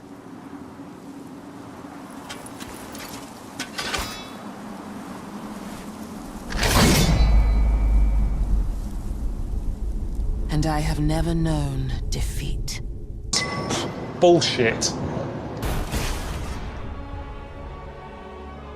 So that was a fucking lie. Okay, before we get into the fight, I need to talk about this whole quote of her having never known defeat, because I'm telling you, she absolutely has known defeat. The first thing that we ever saw of Melania, especially in the reveal trailer, was her having a fight with Radahn and basically getting bodied, right? I mean, she literally gets stabbed, and in order to get out of it, she had to explode herself into a big flower. Now look, I know there is a lot of contention about whether or not they actually drew or whether Radahn won, and I think it's very, very likely that they did draw, because by the looks of it in the footage, it does seem like she may have been purposefully planning to get herself stabbed, and I get it, but at the same time, if you have to get yourself stabbed and die in order to explode, which is your last resort, I don't know if you can really count that as a win. Don't get me wrong, I'm not saying this out of any disrespect for Melania. I know that I say in a lot of my videos, ADAB, all demigods are bastards. I'm not very respectful to demigods,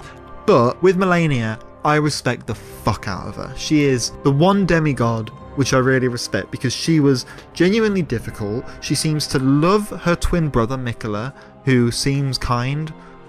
I don't know. You know, when you eventually do beat her, she's very respectful. She's like, yeah, dude, you're the shit.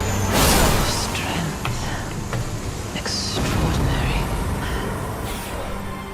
The mark of a true lord. Whereas everyone else is kind of salty about it. It's quite a momentous occasion fighting Melania for the first time. I think every player who plays Elden Ring feels like you're doing something quite big now. And I thought, fuck it, I'm going to show people. It's not like this is some big philosophical thing that I'm going to have to think about. I mean, yeah, it does play on my mind for a bit afterwards, but this is a big fight. This is a fight that I had to strategize from. You know, years of playing Hitman with strategizing finally led me to this moment. When I first went in, I had no idea what to expect. I had no idea. All I heard is that she was difficult and that she had this big attack. Is it like the water attack? I don't know what it's called. I'd seen clips of that attack and I'd always been intrigued by it, and I always thought, how am I going to dodge that, because I've heard it's kind of undodgeable. When she attacks you, her health regenerates.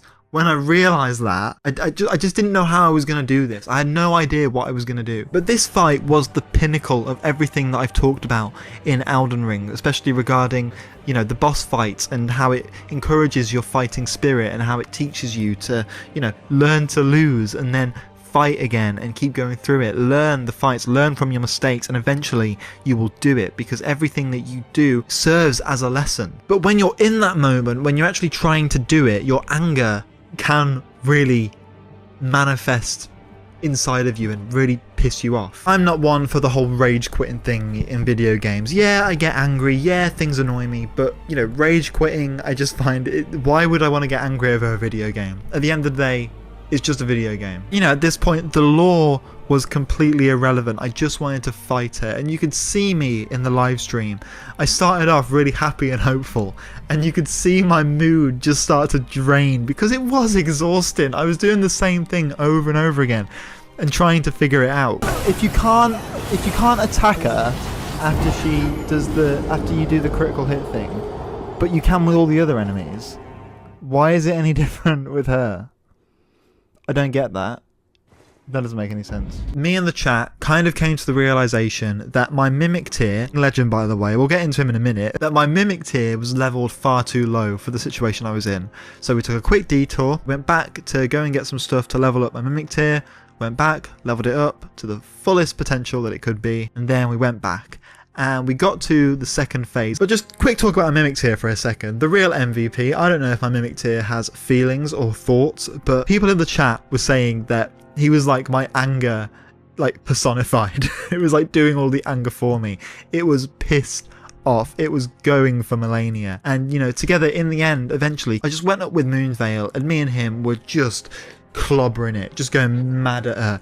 And eventually we got into the second phase. And the second phase, I thought, you know, it might have been a bit just the last stretch, but turns out it was very difficult. And something happened in one of the playthroughs near the end, and I need to talk about it because it was diabolical what happened. So I had gotten her health down very far. Mimic Tear was nowhere to be seen, but it was me. And I knew I was kind of struggling with it. I knew that it was being a bit difficult, but I just thought I can do it. I just need to land that finishing blow. And I can't remember the specifics. You can watch the clip here. But I eventually did hit her and get her health all the way down. Now, my fatal flaw here was celebrating far too early. And I went back and I saw that I was right at the beginning of the Lost Grace, right outside of the boss arena of where I was. What?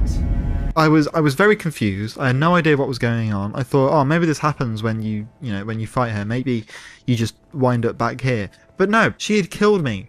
But I don't understand how, because I looked back at the footage and she hadn't hit me. I don't think it was the Scarlet Rot, but I was, at this point, I've been playing for about 2 hours and I was losing the will to live. I started laughing like a maniac. I was laughing just at disbelief at what was happening.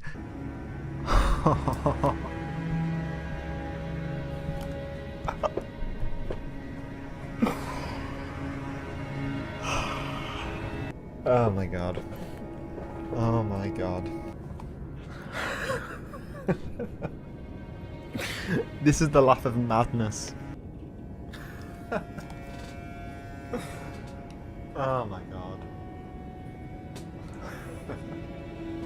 Okay. So at this point, I said to myself, I'm calling it a day, I can't do it, but I don't know what happened. There was some sort of flame of ambition within me, pulling me forward, telling me to go, and I kept doing it, and 12 minutes later, I beat her. And dude, I did it in such a cool way. Me and my Mimic Tear, we just fucking went for it. Eventually, the Mimic Tear died within the second phase, so it was just me and Melania. I was shooting comets at her non-stop. And then eventually, she did one of her little attacks where she goes in the air and she swung towards me. I dodged out of the way, and then she went to attack me again. I perfectly dodged that, and then with my Moonveil, I did one of those just fucking phoom, and she was gone. And I couldn't believe my luck. I felt like Sephiroth with his giant katana doing some sort of energy blast, and dude, God, it felt good. And honestly, I respect her. I have never fought anyone like this in this game, which was so difficult. I've never seen a boss like this, and I did it, and it felt so fucking great. I mean, the pure elation that you feel after beating her. I didn't care what she represented. I didn't care that she was in the Halig Tree, a place that I liked. I was just glad that I did it. She came at me. I didn't even want to fight her.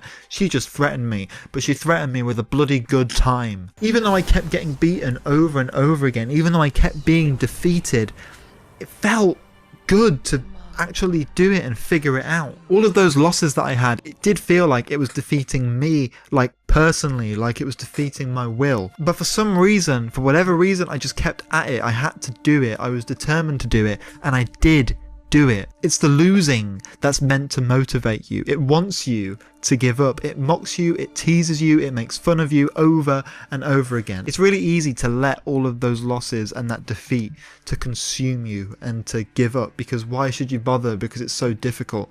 But I've been saying this for ages. Art, like Elden Ring or any film, any art piece, any piece of literature, anything, these things can genuinely inspire you and reflect on real life. Now, in real life, when you're struggling with something, you shouldn't just give up just because it's a little bit difficult. Now, I'm yet to fully take my own advice on this, okay? I'm not anywhere near close to, being as good at not giving up as I want to be. But it was genuinely like a reflection of real life, and it did make me think, maybe I just need to keep pursuing, keep persevering through what I'm doing. Because the truth is, no matter what Melania says, she has known defeat. When she started off as a demigod or as a warrior, or whatever the fuck she was doing, when she started off, she would have known defeat. She would have had people teaching her. She would have struggled against things every now and then. And also, again, the first footage that we saw of her was her kind of getting defeated. But it's something that you tell yourself. I've never known defeat. It's an intimidation tactic. It's a way of believing in yourself. You know, when I talk about Elden Ring, or I talk about videos, or I talk about anything that I'm doing, any piece of writing, I always say, I want to be the best. I want to be the best at what I do. And so if I have to tell people that I'm the best, if I have to tell people that I'm the greatest at what I'm doing, I have to also kind of believe it. But the truth is, beneath all of that, I guess, arrogance, or beneath that front, there is a lot of defeat. You're gonna get defeated at times. You're gonna struggle. We all know defeat. It shapes us. It creates us. It figures out who we are. And to say otherwise is completely ridiculous, but you've got to fake it till you make it sometimes, and I think that's what Malenia was doing. I don't believe that she had never known defeat. Plus, she had the advantage of a literal god. I'm filming this on my birthday on the 13th of July because I wanted to do something that I enjoy making these videos, and why shouldn't I do something that I enjoy on my birthday, you know? This year, I have been so tempted to just give up on what I'm doing. It's been fucking difficult, man. You know, trying to find work, trying to, you know, maintain my mental health, trying to keep friendships, trying to figure stuff out. It's been difficult. I don't think about this enough. I don't ever realise it enough, but for whatever reason, I'm still going. I'm still doing what I'm doing. I didn't think I was going to make it to the age of 27. I was not in a good place. But for whatever reason, I'm still here. So I must believe in myself somewhat. I must, whether it's the flame of ambition that I talked about in a previous video, or maybe it's just being human. I mean, I recently watched Superman. I could talk for ages about what it is to be human, and that film was just fucking stunning. I loved it. Anyway, this is not Elden Ring. Yeah, I've been very burnt out with Elden Ring, but I'm coming out of that now. I'm enjoying talking about this in a video. I'm proper enjoying this. And you know, the point of these videos, they're not to talk about the lore, they're not to get into the nitty gritty of it. What I'm really here to talk about is the way it made me feel, the way I interpret things, and that's the whole point in all of this, in all art. That's the whole point in art, just interpretations and feelings. If you're not interpreting it and feeling it in your own way, then what's the point? It's meant to move you. But yeah, thank you, Malenia, and everyone that joined me in the stream whilst I was doing that. It was a momentous occasion, and I'm really glad that I got to experience it, and I'm glad that I had people there to experience it with. So thank you so much for just being there. And also, if you're watching this channel and you know you've watched a few of my other Elden Ring videos, or you've watched my art is not content video, thank you so much.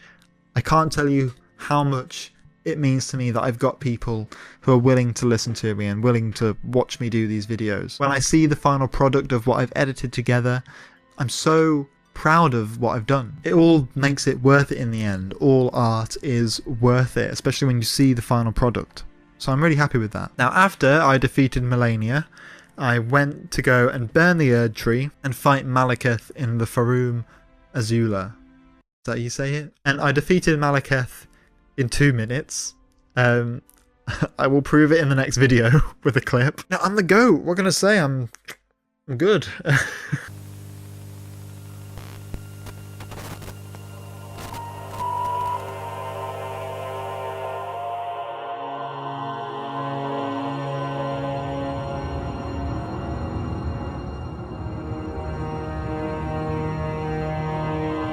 Farum Azula is a strange place because it's the only place in the main narrative that you just kind of get dropped in seemingly at random without any real explanation. Everywhere else in Elden Ring, you've kind of been told to go somewhere, or you've known why you're heading to a certain location for the main story. But with Farum Azula, you do just get dropped there, and I just find that quite interesting.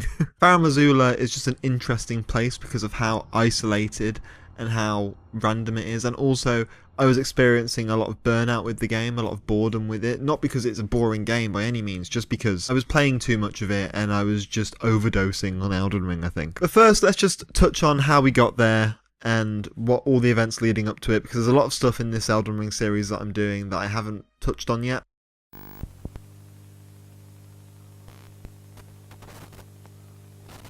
So the intimidation of the fire giant is very, very real. I struggled with it at first because when you go into the arena and you see how big he is, it's the most intimidating boss in the game. I know Melania is the hardest boss in the game, but just seeing her, you don't feel too intimidated by her until she starts, wrecking you. But when you see the fire giant for the first time and you see its size, and when you start fighting it, it feels almost like an impossible task just because of how big it is. And yeah, whilst you're very powerful, it does feel like you're so out of your depth. And I think that was a really clever choice by the level designers. This is kind of the point where you start to enter the end game, right before you burn the Erd Tree. So I think it's really befitting to have this giant thing blocking you from getting there, and you've got to fight through it. Everything else in the game has been difficult and it's been hard, but with the fire giant, it's like all of the things that you've been fighting stacked up against each other, and it's just yet another thing that you have to fight through. It was at this point where my burnout was really starting to show, because I was just going from point A to point B, and I was just thinking I need to get from one end to the other. In fact, I actually had to say in the community Discord at one point, why am I burning the Erd Tree? I've kind of forgotten. I genuinely had just forgotten why on earth I was burning the Erd Tree, because I was doing so much in this game. I was going through so many different things that I just forgot the main reason I was doing stuff. And I think it's normal. I think it's natural to feel burnt out. I've had a lot of comments saying stuff like Elden Ring burnout is really real. When you're going through burnout, you will keep doing it over and over again. You'll keep going through it, not realizing how tired you are. I just thought, okay, I've got to keep going, I've got to keep fighting through it. Eventually I did beat the fire giant. I felt quite bad for it because I read later on that apparently Marika has enslaved him, that he's the last remaining fire giant. That's quite sad, because all of the other giants in this world, they all seem genuinely terrifying and intimidating, and I will go out of my way to make sure I don't attack them. It did get me thinking though, not just because of the fire giant, but because of several things that you come across in the game. But almost everyone that you meet, everyone that you care about in this game, does meet some sort of demise, or does seem to start to decay in the same way the Lands Between is decaying. There really aren't many happy endings, like Master Hugh. Poor Master Hugh, man. I was on live stream the other day and I went to go and talk to him, and his mind was crumbling. He couldn't really remember things properly. Hugh was always saying that you were a lord to him. Oh, you're breaking my heart. Slay her with the weapons he smithed. Slay the god Marika, who cursed us all. It is now my personal fucking mission to go and kill Marika. He was a lovely guy, and he ended up forgetting who he was almost. It's sad. And the fire giant, it's not that I knew him, but I did feel a sympathy for him when I learnt about what Marika did to his kind. So knowing that he dies because of me, I feel terrible about it. I feel terrible about the fact that I'm chopping down so many people and killing them, even if they're not properly dead because of the rune of death and because of Marika's whole thing about, living forever. It is just really sad that everything seems to die, and a lot of it seems to be at my hand. I'm one of the reasons that so many people are dying in this game, and there is a lot of guilt that comes with that. But I'm going to touch on Melina a little bit now. I didn't really have many feelings towards Melina at first, and I still don't have loads of feelings. I always thought she seemed interesting, but nothing really, she wasn't really tickling my pickle. But I realise now that I kind of do have to talk about her, because she is the reason that we can even burn the Erd Tree. I mean, I'm getting the vibe from little things that I've looked up that she's Marika's daughter, or a secret daughter. I had no idea. All she says is that her mother lives in the Erd Tree, and it's my understanding that Marika is in the Erd Tree, so there you go. If anything, I just can't believe she burnt herself alive so that we could become Elden Lord. And again, that's another person in the game that we came to care about, and yet they just die because of us, for us. And the scene where she burns herself, it kind of did touch me a bit. But maybe it was just the music and the cinematography and the way it all looked and her monologue that she does. I'm not gonna lie, half the time when she talks, I'm not following what she's saying. Does that make me thick? Maybe. I understand it more when I read into it a bit more, or I think about it, but when I'm playing the game and I've just been beaten up so many things, and I sit down at a lost grace to get my breath, and then all of a sudden she pops up and she's saying some bollocks in Old English. I'm just like, yeah, okay. But I will say it was very touching what she did for us, and I'm very grateful for what she did. And good on her. Apparently she's done this before, burnt the Erd Tree, and that's why there's an apparition of it now. But yeah, it was very interesting to watch that happen, and I really appreciate her for doing it. But it also got me thinking, when I found out that she might be Marika's daughter, is my entire philosophy towards the demigods, my entire, you know, ADAB, all demigods are bastards. This technically means Melina is a demigod, and I don't think she's a bastard.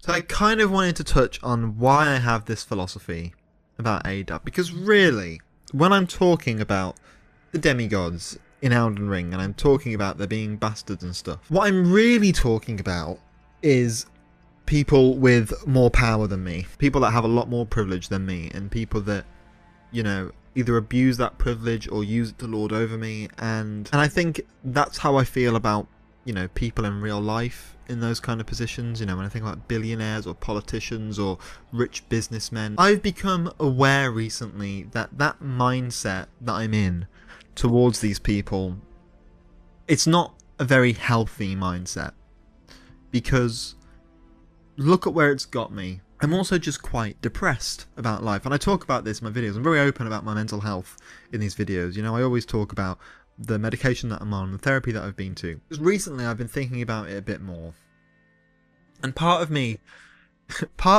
wishes I wasn't like this.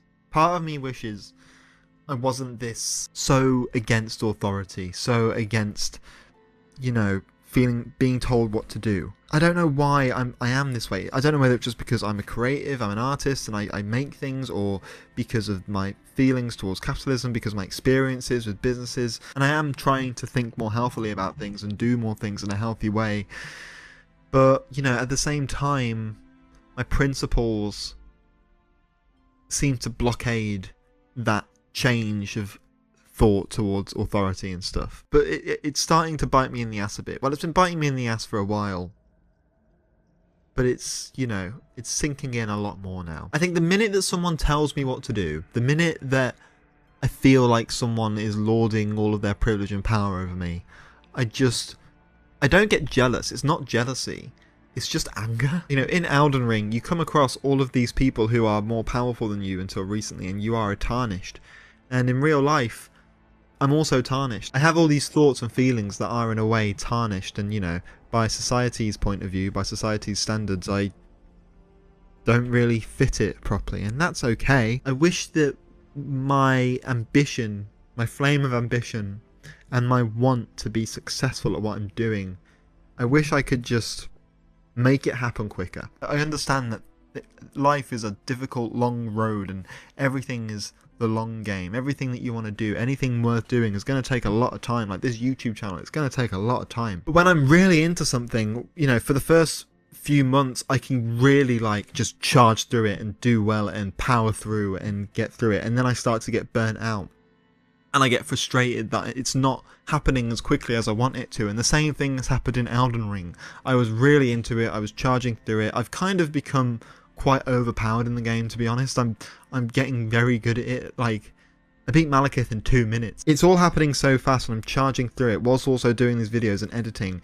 And so when I'm not reaching the goals that I want to in the way that I thought I would, not really focusing on the fact that it's going to be a long-term thing, not everything is just going to happen like that,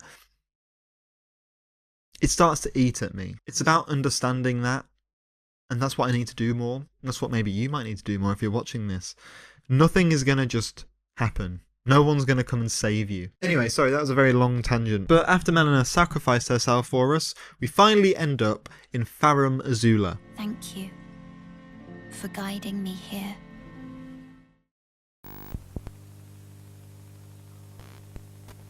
This truly felt like the first time since the start of the game that I was thrown into an area for, seemingly at first, no reason. I remember looking at it and thinking, yep, sure, let's go, I'll just charge through it. There was crumbling concrete all over the place, flying dragons, tornadoes aplenty. I thought, how strange.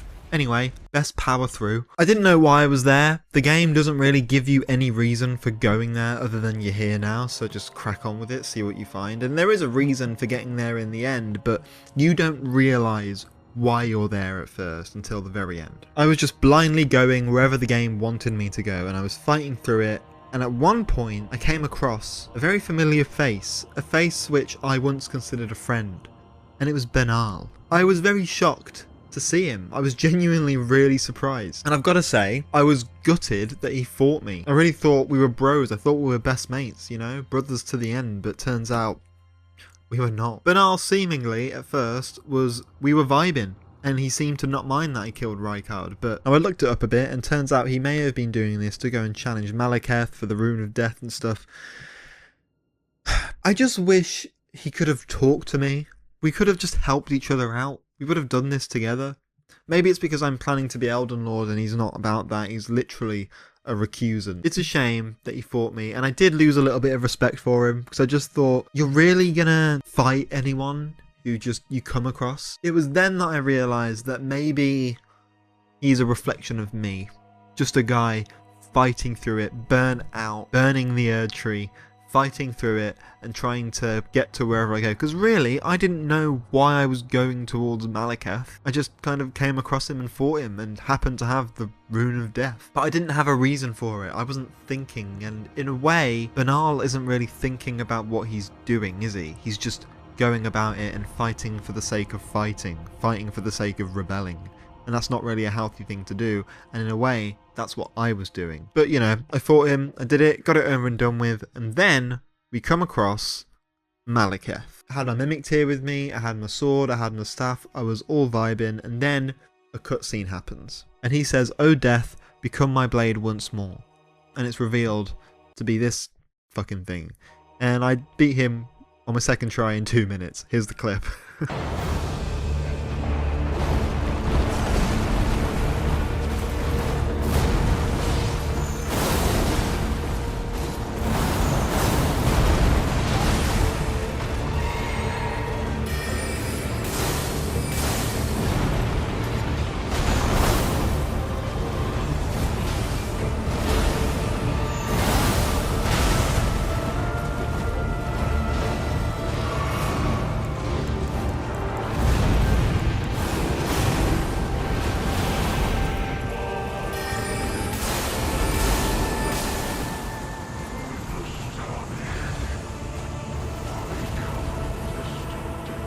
See, I didn't really have much thought towards Malekith at first, because for me it was just so like that. I thought, oh okay.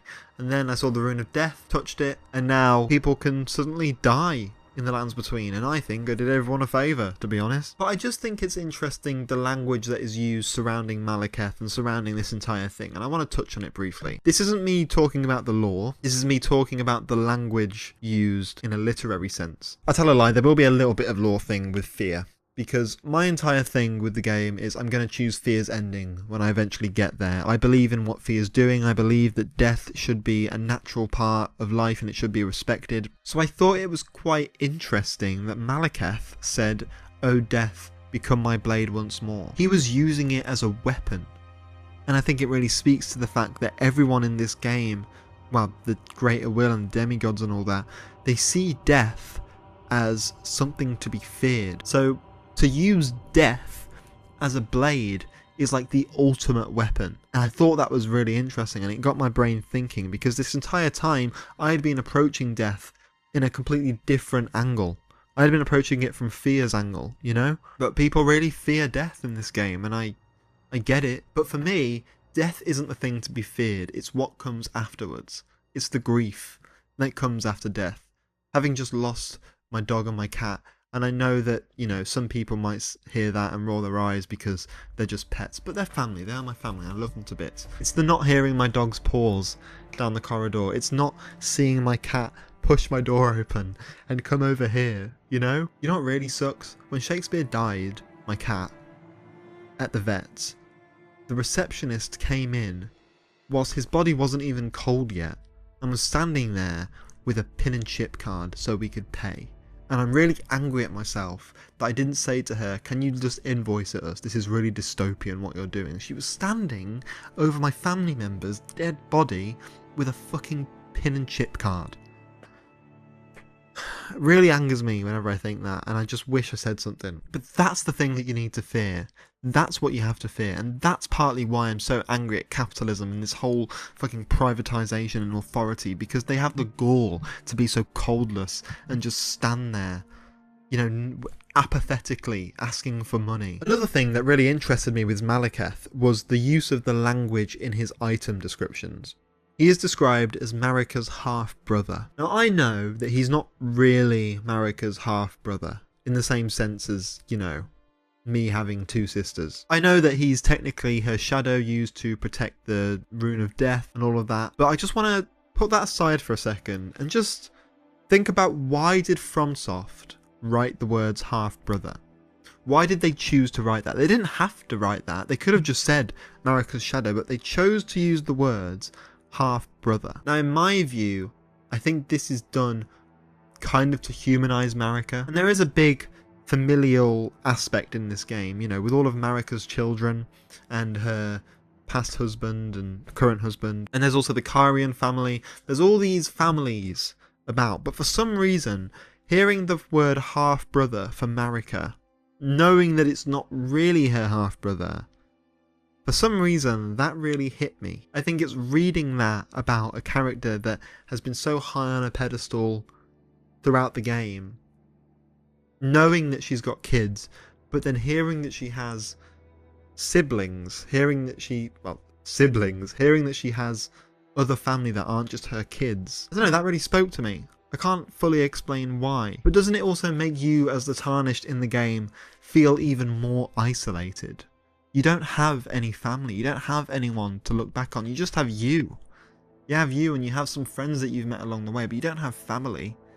Yeah, I've got Dielos chilling back in Jarberg, I've got Alexander, I've got all the Jars and stuff, but a lot of the people that we meet in general, as I've said, they kind of meet their demise. So you are just alone in this world. Everyone's alone. I'm alone, you're alone. Not that I agree with whatever it is she's doing.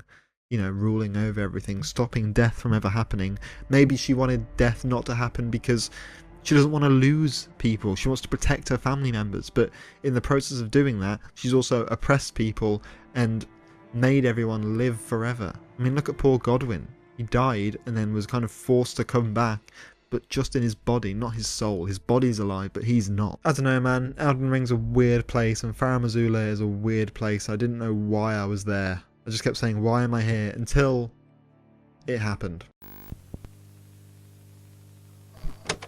Hello. You see, when I started this series, I didn't have any plans. I didn't write anything down. I didn't write a monologue. I didn't have any real notes worth talking about. I just set up the camera and I just spoke about how I couldn't stop thinking about Elden Ring. I didn't plan for it to become a series. I just kind of spoke to a camera because I was at a loss and my mental health was quite bad, and I just wanted to talk. I just wanted to put something out there and talk about how this game has really changed me. And somehow that first video just shot up in views. I don't know what happened. I didn't market it. I didn't do anything. It just, the algorithm just got a hold of it, and it changed the trajectory of where I thought my life was going, because this channel is growing and it is kind of a sign that this could be a career for me, that this could be something, you know, that I could pursue in the future. And at the same time, my experience in playing Elden Ring, it became the first thing that I've ever played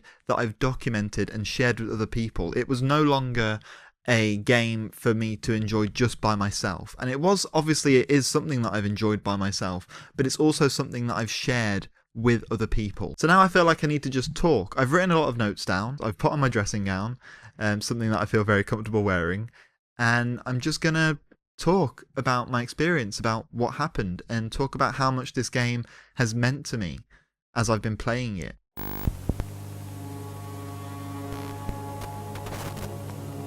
So after I burnt the Erd Tree, I was going to go and do Shadow of the Erd Tree. I had loaded it up, I'd got to the first boss of the game. I think I live streamed it. I wasn't feeling good about it. I realized I wasn't paying attention to everything that I was doing. My burnout was still present. Even though I still wanted to do it, my burnout was still there. And then it hit me that I think I just need to not do the DLC for a while. I think what I really need to do, and I think what I wanted to do, was finish the base game. And as soon as I realized that, I felt some genuine excitement towards the game again. I felt this spark that I haven't felt in the game for a while. The first thing that I faced in the end game was Gideon. Gideon the all-knowing. Gideon, the guy whose knowledge was never going to be enough. This guy who had this very cool voice that always kind of emanated just a certain presence. And turns out he's a big old bootlicker. I approached him. I was wearing my Dark Death Malekith armor. I had my Hoslo Horns helmet on, which I've said in previous videos. That helmet represents a lot for me. It represented my journey with Dialos. It represented my journey with the Volcano Manor. It represented mistakes, and it represented the ability to change and grow just like Dialos did. I did look like some sort of devil just wearing that black armor and that helmet, and you know, I think that armor and that entire fit that I was wearing, I think that kind of symbolized my burnout. I was wearing Malekith's armor, which is, for all intents and purposes, represents death. I'd put myself in this outfit because I thought it looked cool. And also I've been a bit depressed. I think subconsciously it might have been manifesting itself in the items that I was choosing for clothes. I was feeling very bitter about the demigods and about my experiences with it. So when I then came across Gideon and I had to fight him, I was just like, okay, this is where we're at. We're going to do it. You know, and I quite liked Gideon. I kind of appreciated him for just giving me all the info that I needed. I guess he is the all-knowing, and you know, that's his whole shtick. Fighting him was oddly satisfying. It didn't take me too many goes to do. I wiped the floor with him. But beating him felt like it was the beginning of the end. It really felt like the first chapter in what I was about to do. But something was eating at me. Something about the outfit that I was wearing, the vibe of what I was feeling, and just wearing this emo-y, devil-like armor. Something felt off. And I don't know what came over me. I don't know what was really in my head, but I just thought, before I carry on, because I knew that Godfrey was next, before I carry on, I need to go and visit Jarberg again. Because I realised I hadn't been there for a while, and Dialos was kind of an anchor for me, and I really loved the jars, I appreciate them. So I went back. So when I arrived there, to my surprise, everyone was kind of dead. There were broken pieces of jars everywhere. I was there in my black armor and my horn helmet, and I go over there and I see, I think it's pronounced Ben, the jar, who calls you Cuz all the time. Oh, Cuz, I'm glad you came, but we're fine now. Dialos fought the poacher, though quite a lot of us got broken. I won't cry though. I'm a warrior jar. A warrior. The tale of House Hoslo is told in blood. That's the kind of warrior I want to be one day, Cuz. Even if I'm scared, I'll still fight to protect everyone. And opposite him was Dialos. And Dialos was on the floor, dying. Dialos, their potentate, he defended them as a true warrior, as a true champion. So I approached Dialos, and I'll let the scene play out, you can see what he said, and it really touched me. You... Are the jars... Are they alright? Did I defend them?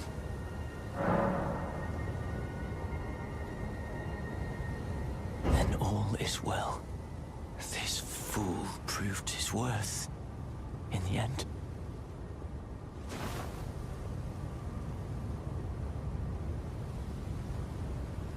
Even though most people had died, he did a good job, and he saved at least one life. And that's what's important. Life is sacred. And one person, one jar, he saved, and it was the one jar that we know. Even though he was dying, he was content in what he had done. He felt like he had achieved what he was meant to achieve. And I just want to talk about Dialos one last time. Dialos to me represents, in this game a true character arc. I think he has the best character arc in the game. I don't care what anybody else has to say about that. I think he represents something in the game for me that I haven't seen any other character or any other story represent.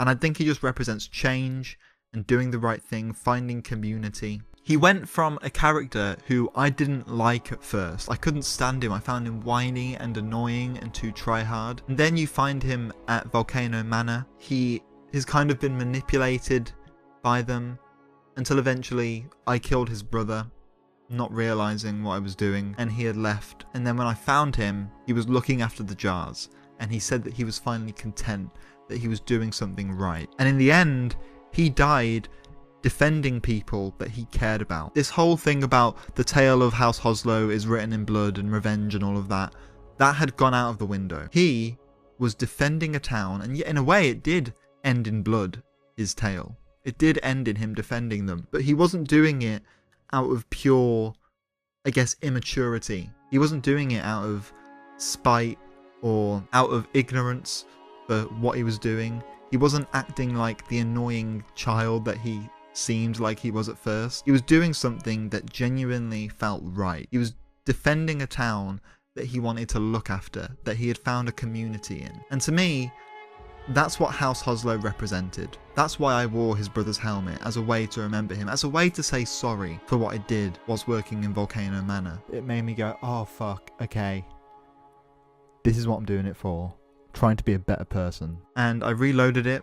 I went back, his body was no longer there. One of the jars, Ben, was taking his body parts and storing it inside himself, taking his blood. He wanted to be a warrior just like him. Okay, now I know that's a bit weird, but hear me out. They're jars. An indigenous species in a way. I'm sure there is some dark backstory to them that I'm not fully aware of, but they are just a bunch of jars, an entirely different kind of species that has their own rituals. And they take people's dead bodies and they store it in them. So they're not exactly hurting anyone. And also, they're jars, and it's a fictional fantasy world. I mean, I guess it's their culture. And also, I do think that Dialos, having spent so much time in Jarburg now, having gotten to know the jars, looking after them, I think he would have known that part of the tradition of what the jars do is they take their bodies and store it inside of them so they can have their power. So I reloaded the area again, and there was nothing there anymore. There was only a certain item left behind by Dialos, and it was his helmet. And immediately, really without any second thought, I put on his helmet. I wanted to remember him. He is a character that meant a lot to me. He's a character who I kind of saw myself in a lot. A character I didn't like at first. I didn't like Dialos at first. I thought he was quite unlikable. And then as it went on, I got to know him more.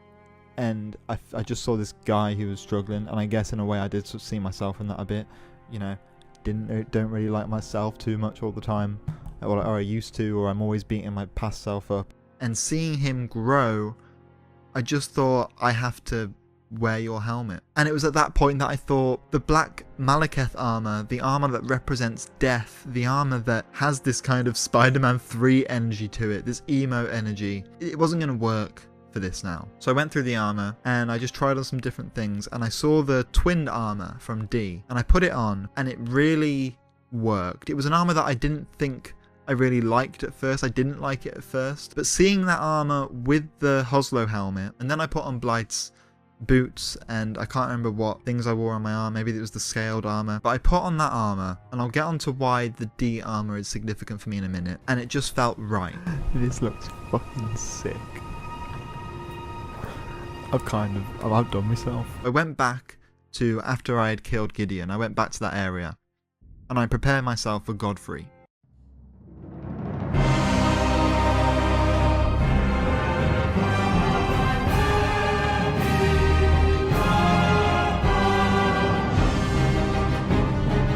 You know how in Spider-Man Far From Home, when he goes through a bunch of different outfits, and then finally he creates his own outfit at the end, and he settled on that black and blue Spider-Man outfit, and it really suits him, and it's like a triumphant moment. It represents what he is. It represents who he has become. That's what I felt like in this armor, fighting Godfrey, this big bad. He wasn't even a big bad, really. He was this guy who had become Elden Lord and seemed to respect me for wanting to at least try. And I killed him in my first try. You know, he had that lion on his shoulder and his back, which, you know, at this point, when you've seen so much abstraction and so much ambiguity in the game, at this point, I was just kind of like, yeah, sure, why not? Let's just fucking do this. At this point, I wasn't deeping too much. I do start to get quite deep into things in my head, but at this point, this was like, I'm in my new outfit, I've just finished my Dialos arc, I've just killed Gideon, I'm gonna kill you, let's do it. And I fought him, and I won, first try, easy, done. It felt like a true victory, and it felt like I had earned it, and that I deserved it, especially, you know, my new armor and stuff.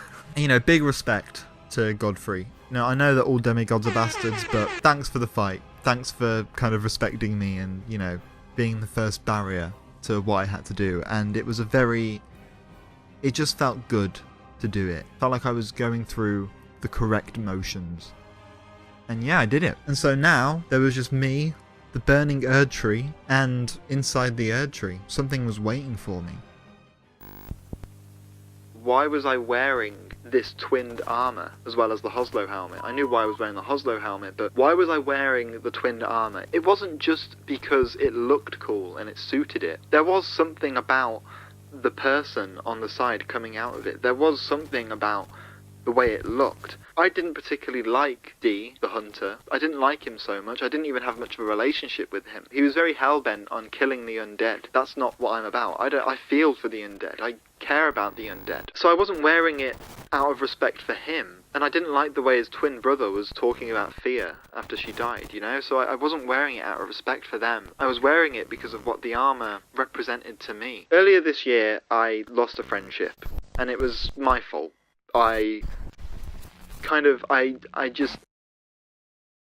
Earlier this year, I had lost a friendship. It was a friendship with someone who I considered a brother. Genuinely, like, they were my best friend, and they were someone who meant the world to me. You know, I still think about them a lot, and I regret how it ended. And I take full blame for it. You know, I'm not going to get into the personal details here. It's nothing like, you know, oh my god, you shouldn't have done that, it's awful. It was more like, I am the catalyst for why this went wrong, and I take full responsibility for it. And, you know, at the end of it, they said some things that upset me, but it is what it is. It happens. Friendships die out. We were also just going down different directions in our life. But in the end, no matter what they think of me, and no matter what they feel towards me, those memories of what we did together, those memories of, you know, the music that we created, the videos that we created, the stuff that we did, those memories are still within me, and I will cherish those memories forever. I don't think they're going to watch this, but I still love you if you're watching this. I will always carry that with me. And so I think it started to click what all of this meant, what the entire game meant, why I was wearing this twinned armor. I was carrying those memories of someone I considered a brother within me, the same way D carried his twinned armor and his twin with him. This series really started off whilst I was in a bad place and I was at my loneliest. And so those memories are with me. And I guess I'm wearing that armor because it's a remembrance of what happened. My remembrance of things, the remembrance of the things that you have in your life, of people, of animals that have died, of people that you've lost, you will carry that forever, and you should choose to remember those things. You should choose to remember it in the way you see fit. And, you know, it's just a video game, but in a way it was like, this was representative of an arc that I was going through. So I wore the Hoslow helmet, I wore the twinned armor, and I went into the Erd tree.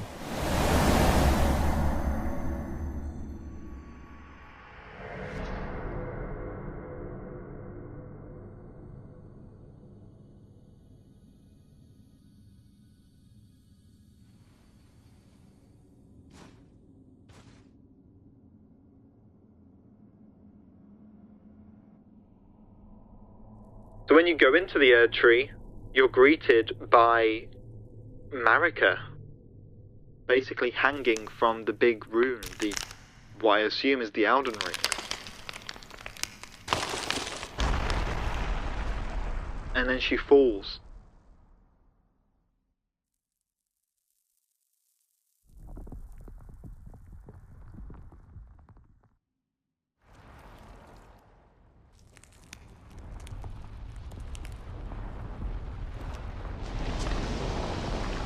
she stands up and you realise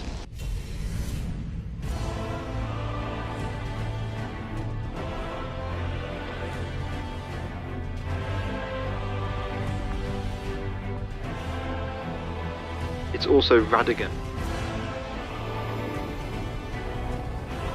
And I had this spoilt for me early on, which I'm really annoyed about, but Radagon and Marika, they're the same person. Don't get me started on how that fucking works. I have no clue, but they're the same person. And so the fight began between me and Radagon, trying to put a stop to whatever it is that was going on. And at first, you know, I brought the Mimic Tier out, I cleared it, and then I got to the Elden Beast, which was ridiculously hard. So I died, and I kept doing it for ages. The stream lasted about 5 hours, and I ended up doing it immediately off stream, as is always the case with me. The fight with Radagon, I was realizing I had to learn his moveset properly.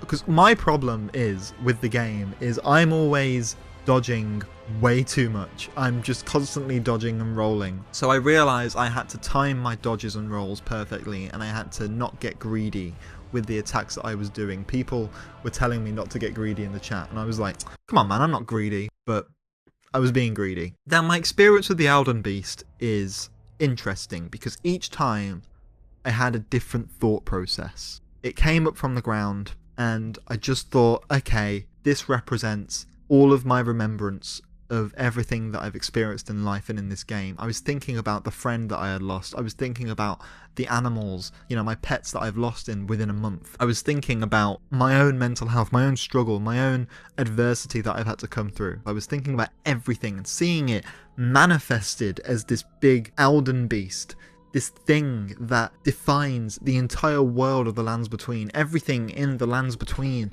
has been decaying and has been out to get you. It's a hostile world. And so when you have to fight this Elden Beast, this thing that represents all of it, this amalgamation of everything, it's overwhelming. Its size is massive. And sure enough, I could barely get a scratch in, and it killed me. And so I realized I had to keep at it. I genuinely thought at first, there's no way I'm going to be able to do this. This is probably one of the only fights in Elden Ring that I genuinely thought, there is no way I'm going to do this at first. The second time the Elden Beast popped up, it felt more like a consequence. Throughout this entire series, I've been talking about ADAB, all demigods are bastards. And you know, I've talked about in a previous video why I feel this way towards the demigods, because really, the reason I feel like all demigods are bastards is because I view them as a representation of real life figures, of people with more power than me who lord it over me. And I'm angry towards those people. But I also realise that's not a healthy mindset.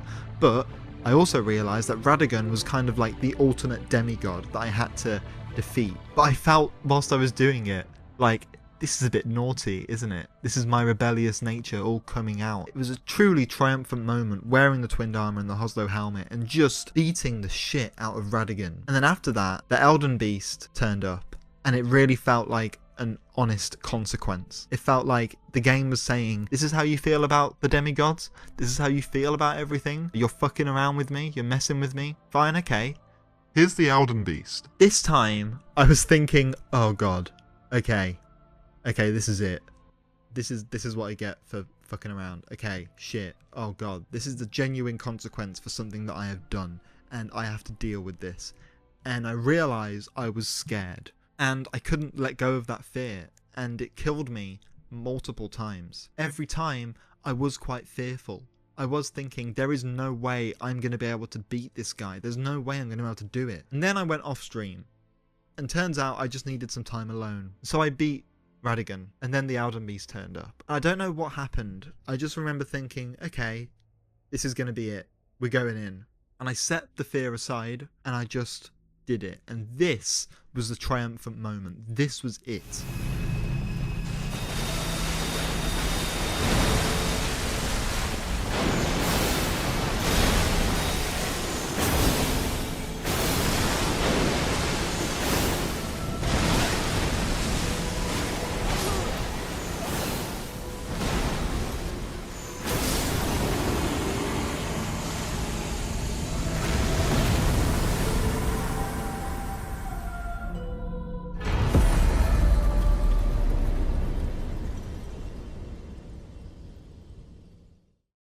It felt like I had truly accomplished something. And people say that Melania is the hardest boss in the game, and I can see why that's true, but for me, I felt like the Elden Beast was the most difficult, just because of what it represented and how much I was struggling. I was there left with the crumbled, broken, tarnished Marika, and there was a summon sign for me to summon Rani, but if you've watched my videos, you know, I'm not going to be summoning Rani anytime soon. All I knew was that I wanted death to be part of the natural ecosystem again, and I wanted those undead people to not be hunted down forever, to not be cursed with people hating them. And so I put in the Mending Rune as the Prince of Death. I allowed for the Age of Duskborn, and I took my place as Elden Lord.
This might not seem like it's going to make a massive difference. It doesn't seem like there's going to be any hugely significant change now, just that death is allowed. But for me, that's the perfect stepping stone into moving towards a brighter future. With me in charge, and I'm not saying that I want to be in charge, but it's the only real thing the game gives me. Maybe now I can forge a path forward that respects mortality, that respects the sanctity of life, and also understands that death is a natural part of that. Without death, we cannot change, we cannot grow. Without death, generations can't learn from past mistakes, and it's something that we have to accept. I've had comments before saying I hate that I have to watch people that I care about die around me. I hate death. And yeah, death, no one said death is nice. You know, if you get rid of death, if you don't allow for it, you're never going to be able to learn anything if you don't respect it, if you don't allow for it to happen. And I get it, I hate death. Having to see my dog die and my cat die, and, you know, having to experience people that I know die, it's not been nice, it's been horrible. But without those experiences, I wouldn't be who I am today. And who I am today, I mean, fuck man, I don't know if I am a good person, I don't know if I'm doing the right thing all the time, but what I do know is that I'm here, and I'm a person, and I'm trying my best. This entire time through Elden Ring, I've been going off the ethos that you have to fight through life, but life doesn't have to be one big fight. Life could just be, well, that life can just be, and you have to figure out what it is you want to do. There will be times when you have to fight, but that's not all life is. Life is about respect. Life is about experiences. Life is about remembering people you love. Life is about love. It's not just a big fight. Life is hard, but it's not just a big fight. It doesn't have to be a big fight. And I'm glad that I got to experience this journey, and that I got to talk about it with you guys. And so I sat on the throne, my Hoslo helmet on, my twinned armor on, and the Age of Duskborn was born.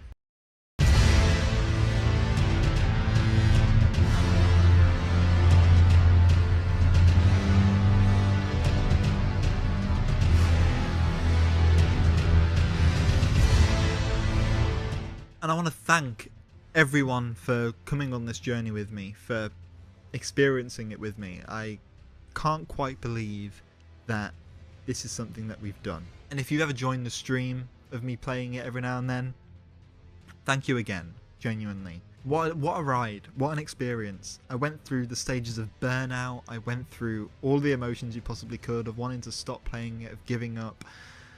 But at the end of the day, this series started because I was just struggling with life. And then it gave me a new pathway. I will forever be grateful for that, genuinely. And thank you for listening to me share my introspection and my introspective thoughts. I will do Shadow of the Erdtree at some point, not for a long while. I need a break. But thank you. I will forever be grateful for your participation in this. So now that I've finished this Elden Ring journey, I suppose I should let you know what the plan is for this channel now, what I'm going to be doing. I am fully aware that a lot of people in my audience right now are From Software nerds and From Software fans, and so I want to let you know that I just want to let you know that, so the link to my Twitch will be in the description, and yeah, hopefully I'll see you there if you do. And I'll also stream some Hitman. We'll have some fun on Hitman on there as well. But yeah, this channel is only just beginning, and I can't wait to see where it goes. Another thing that I want to do is I want to talk about story pitches. I want to do some pitches for stories that I have.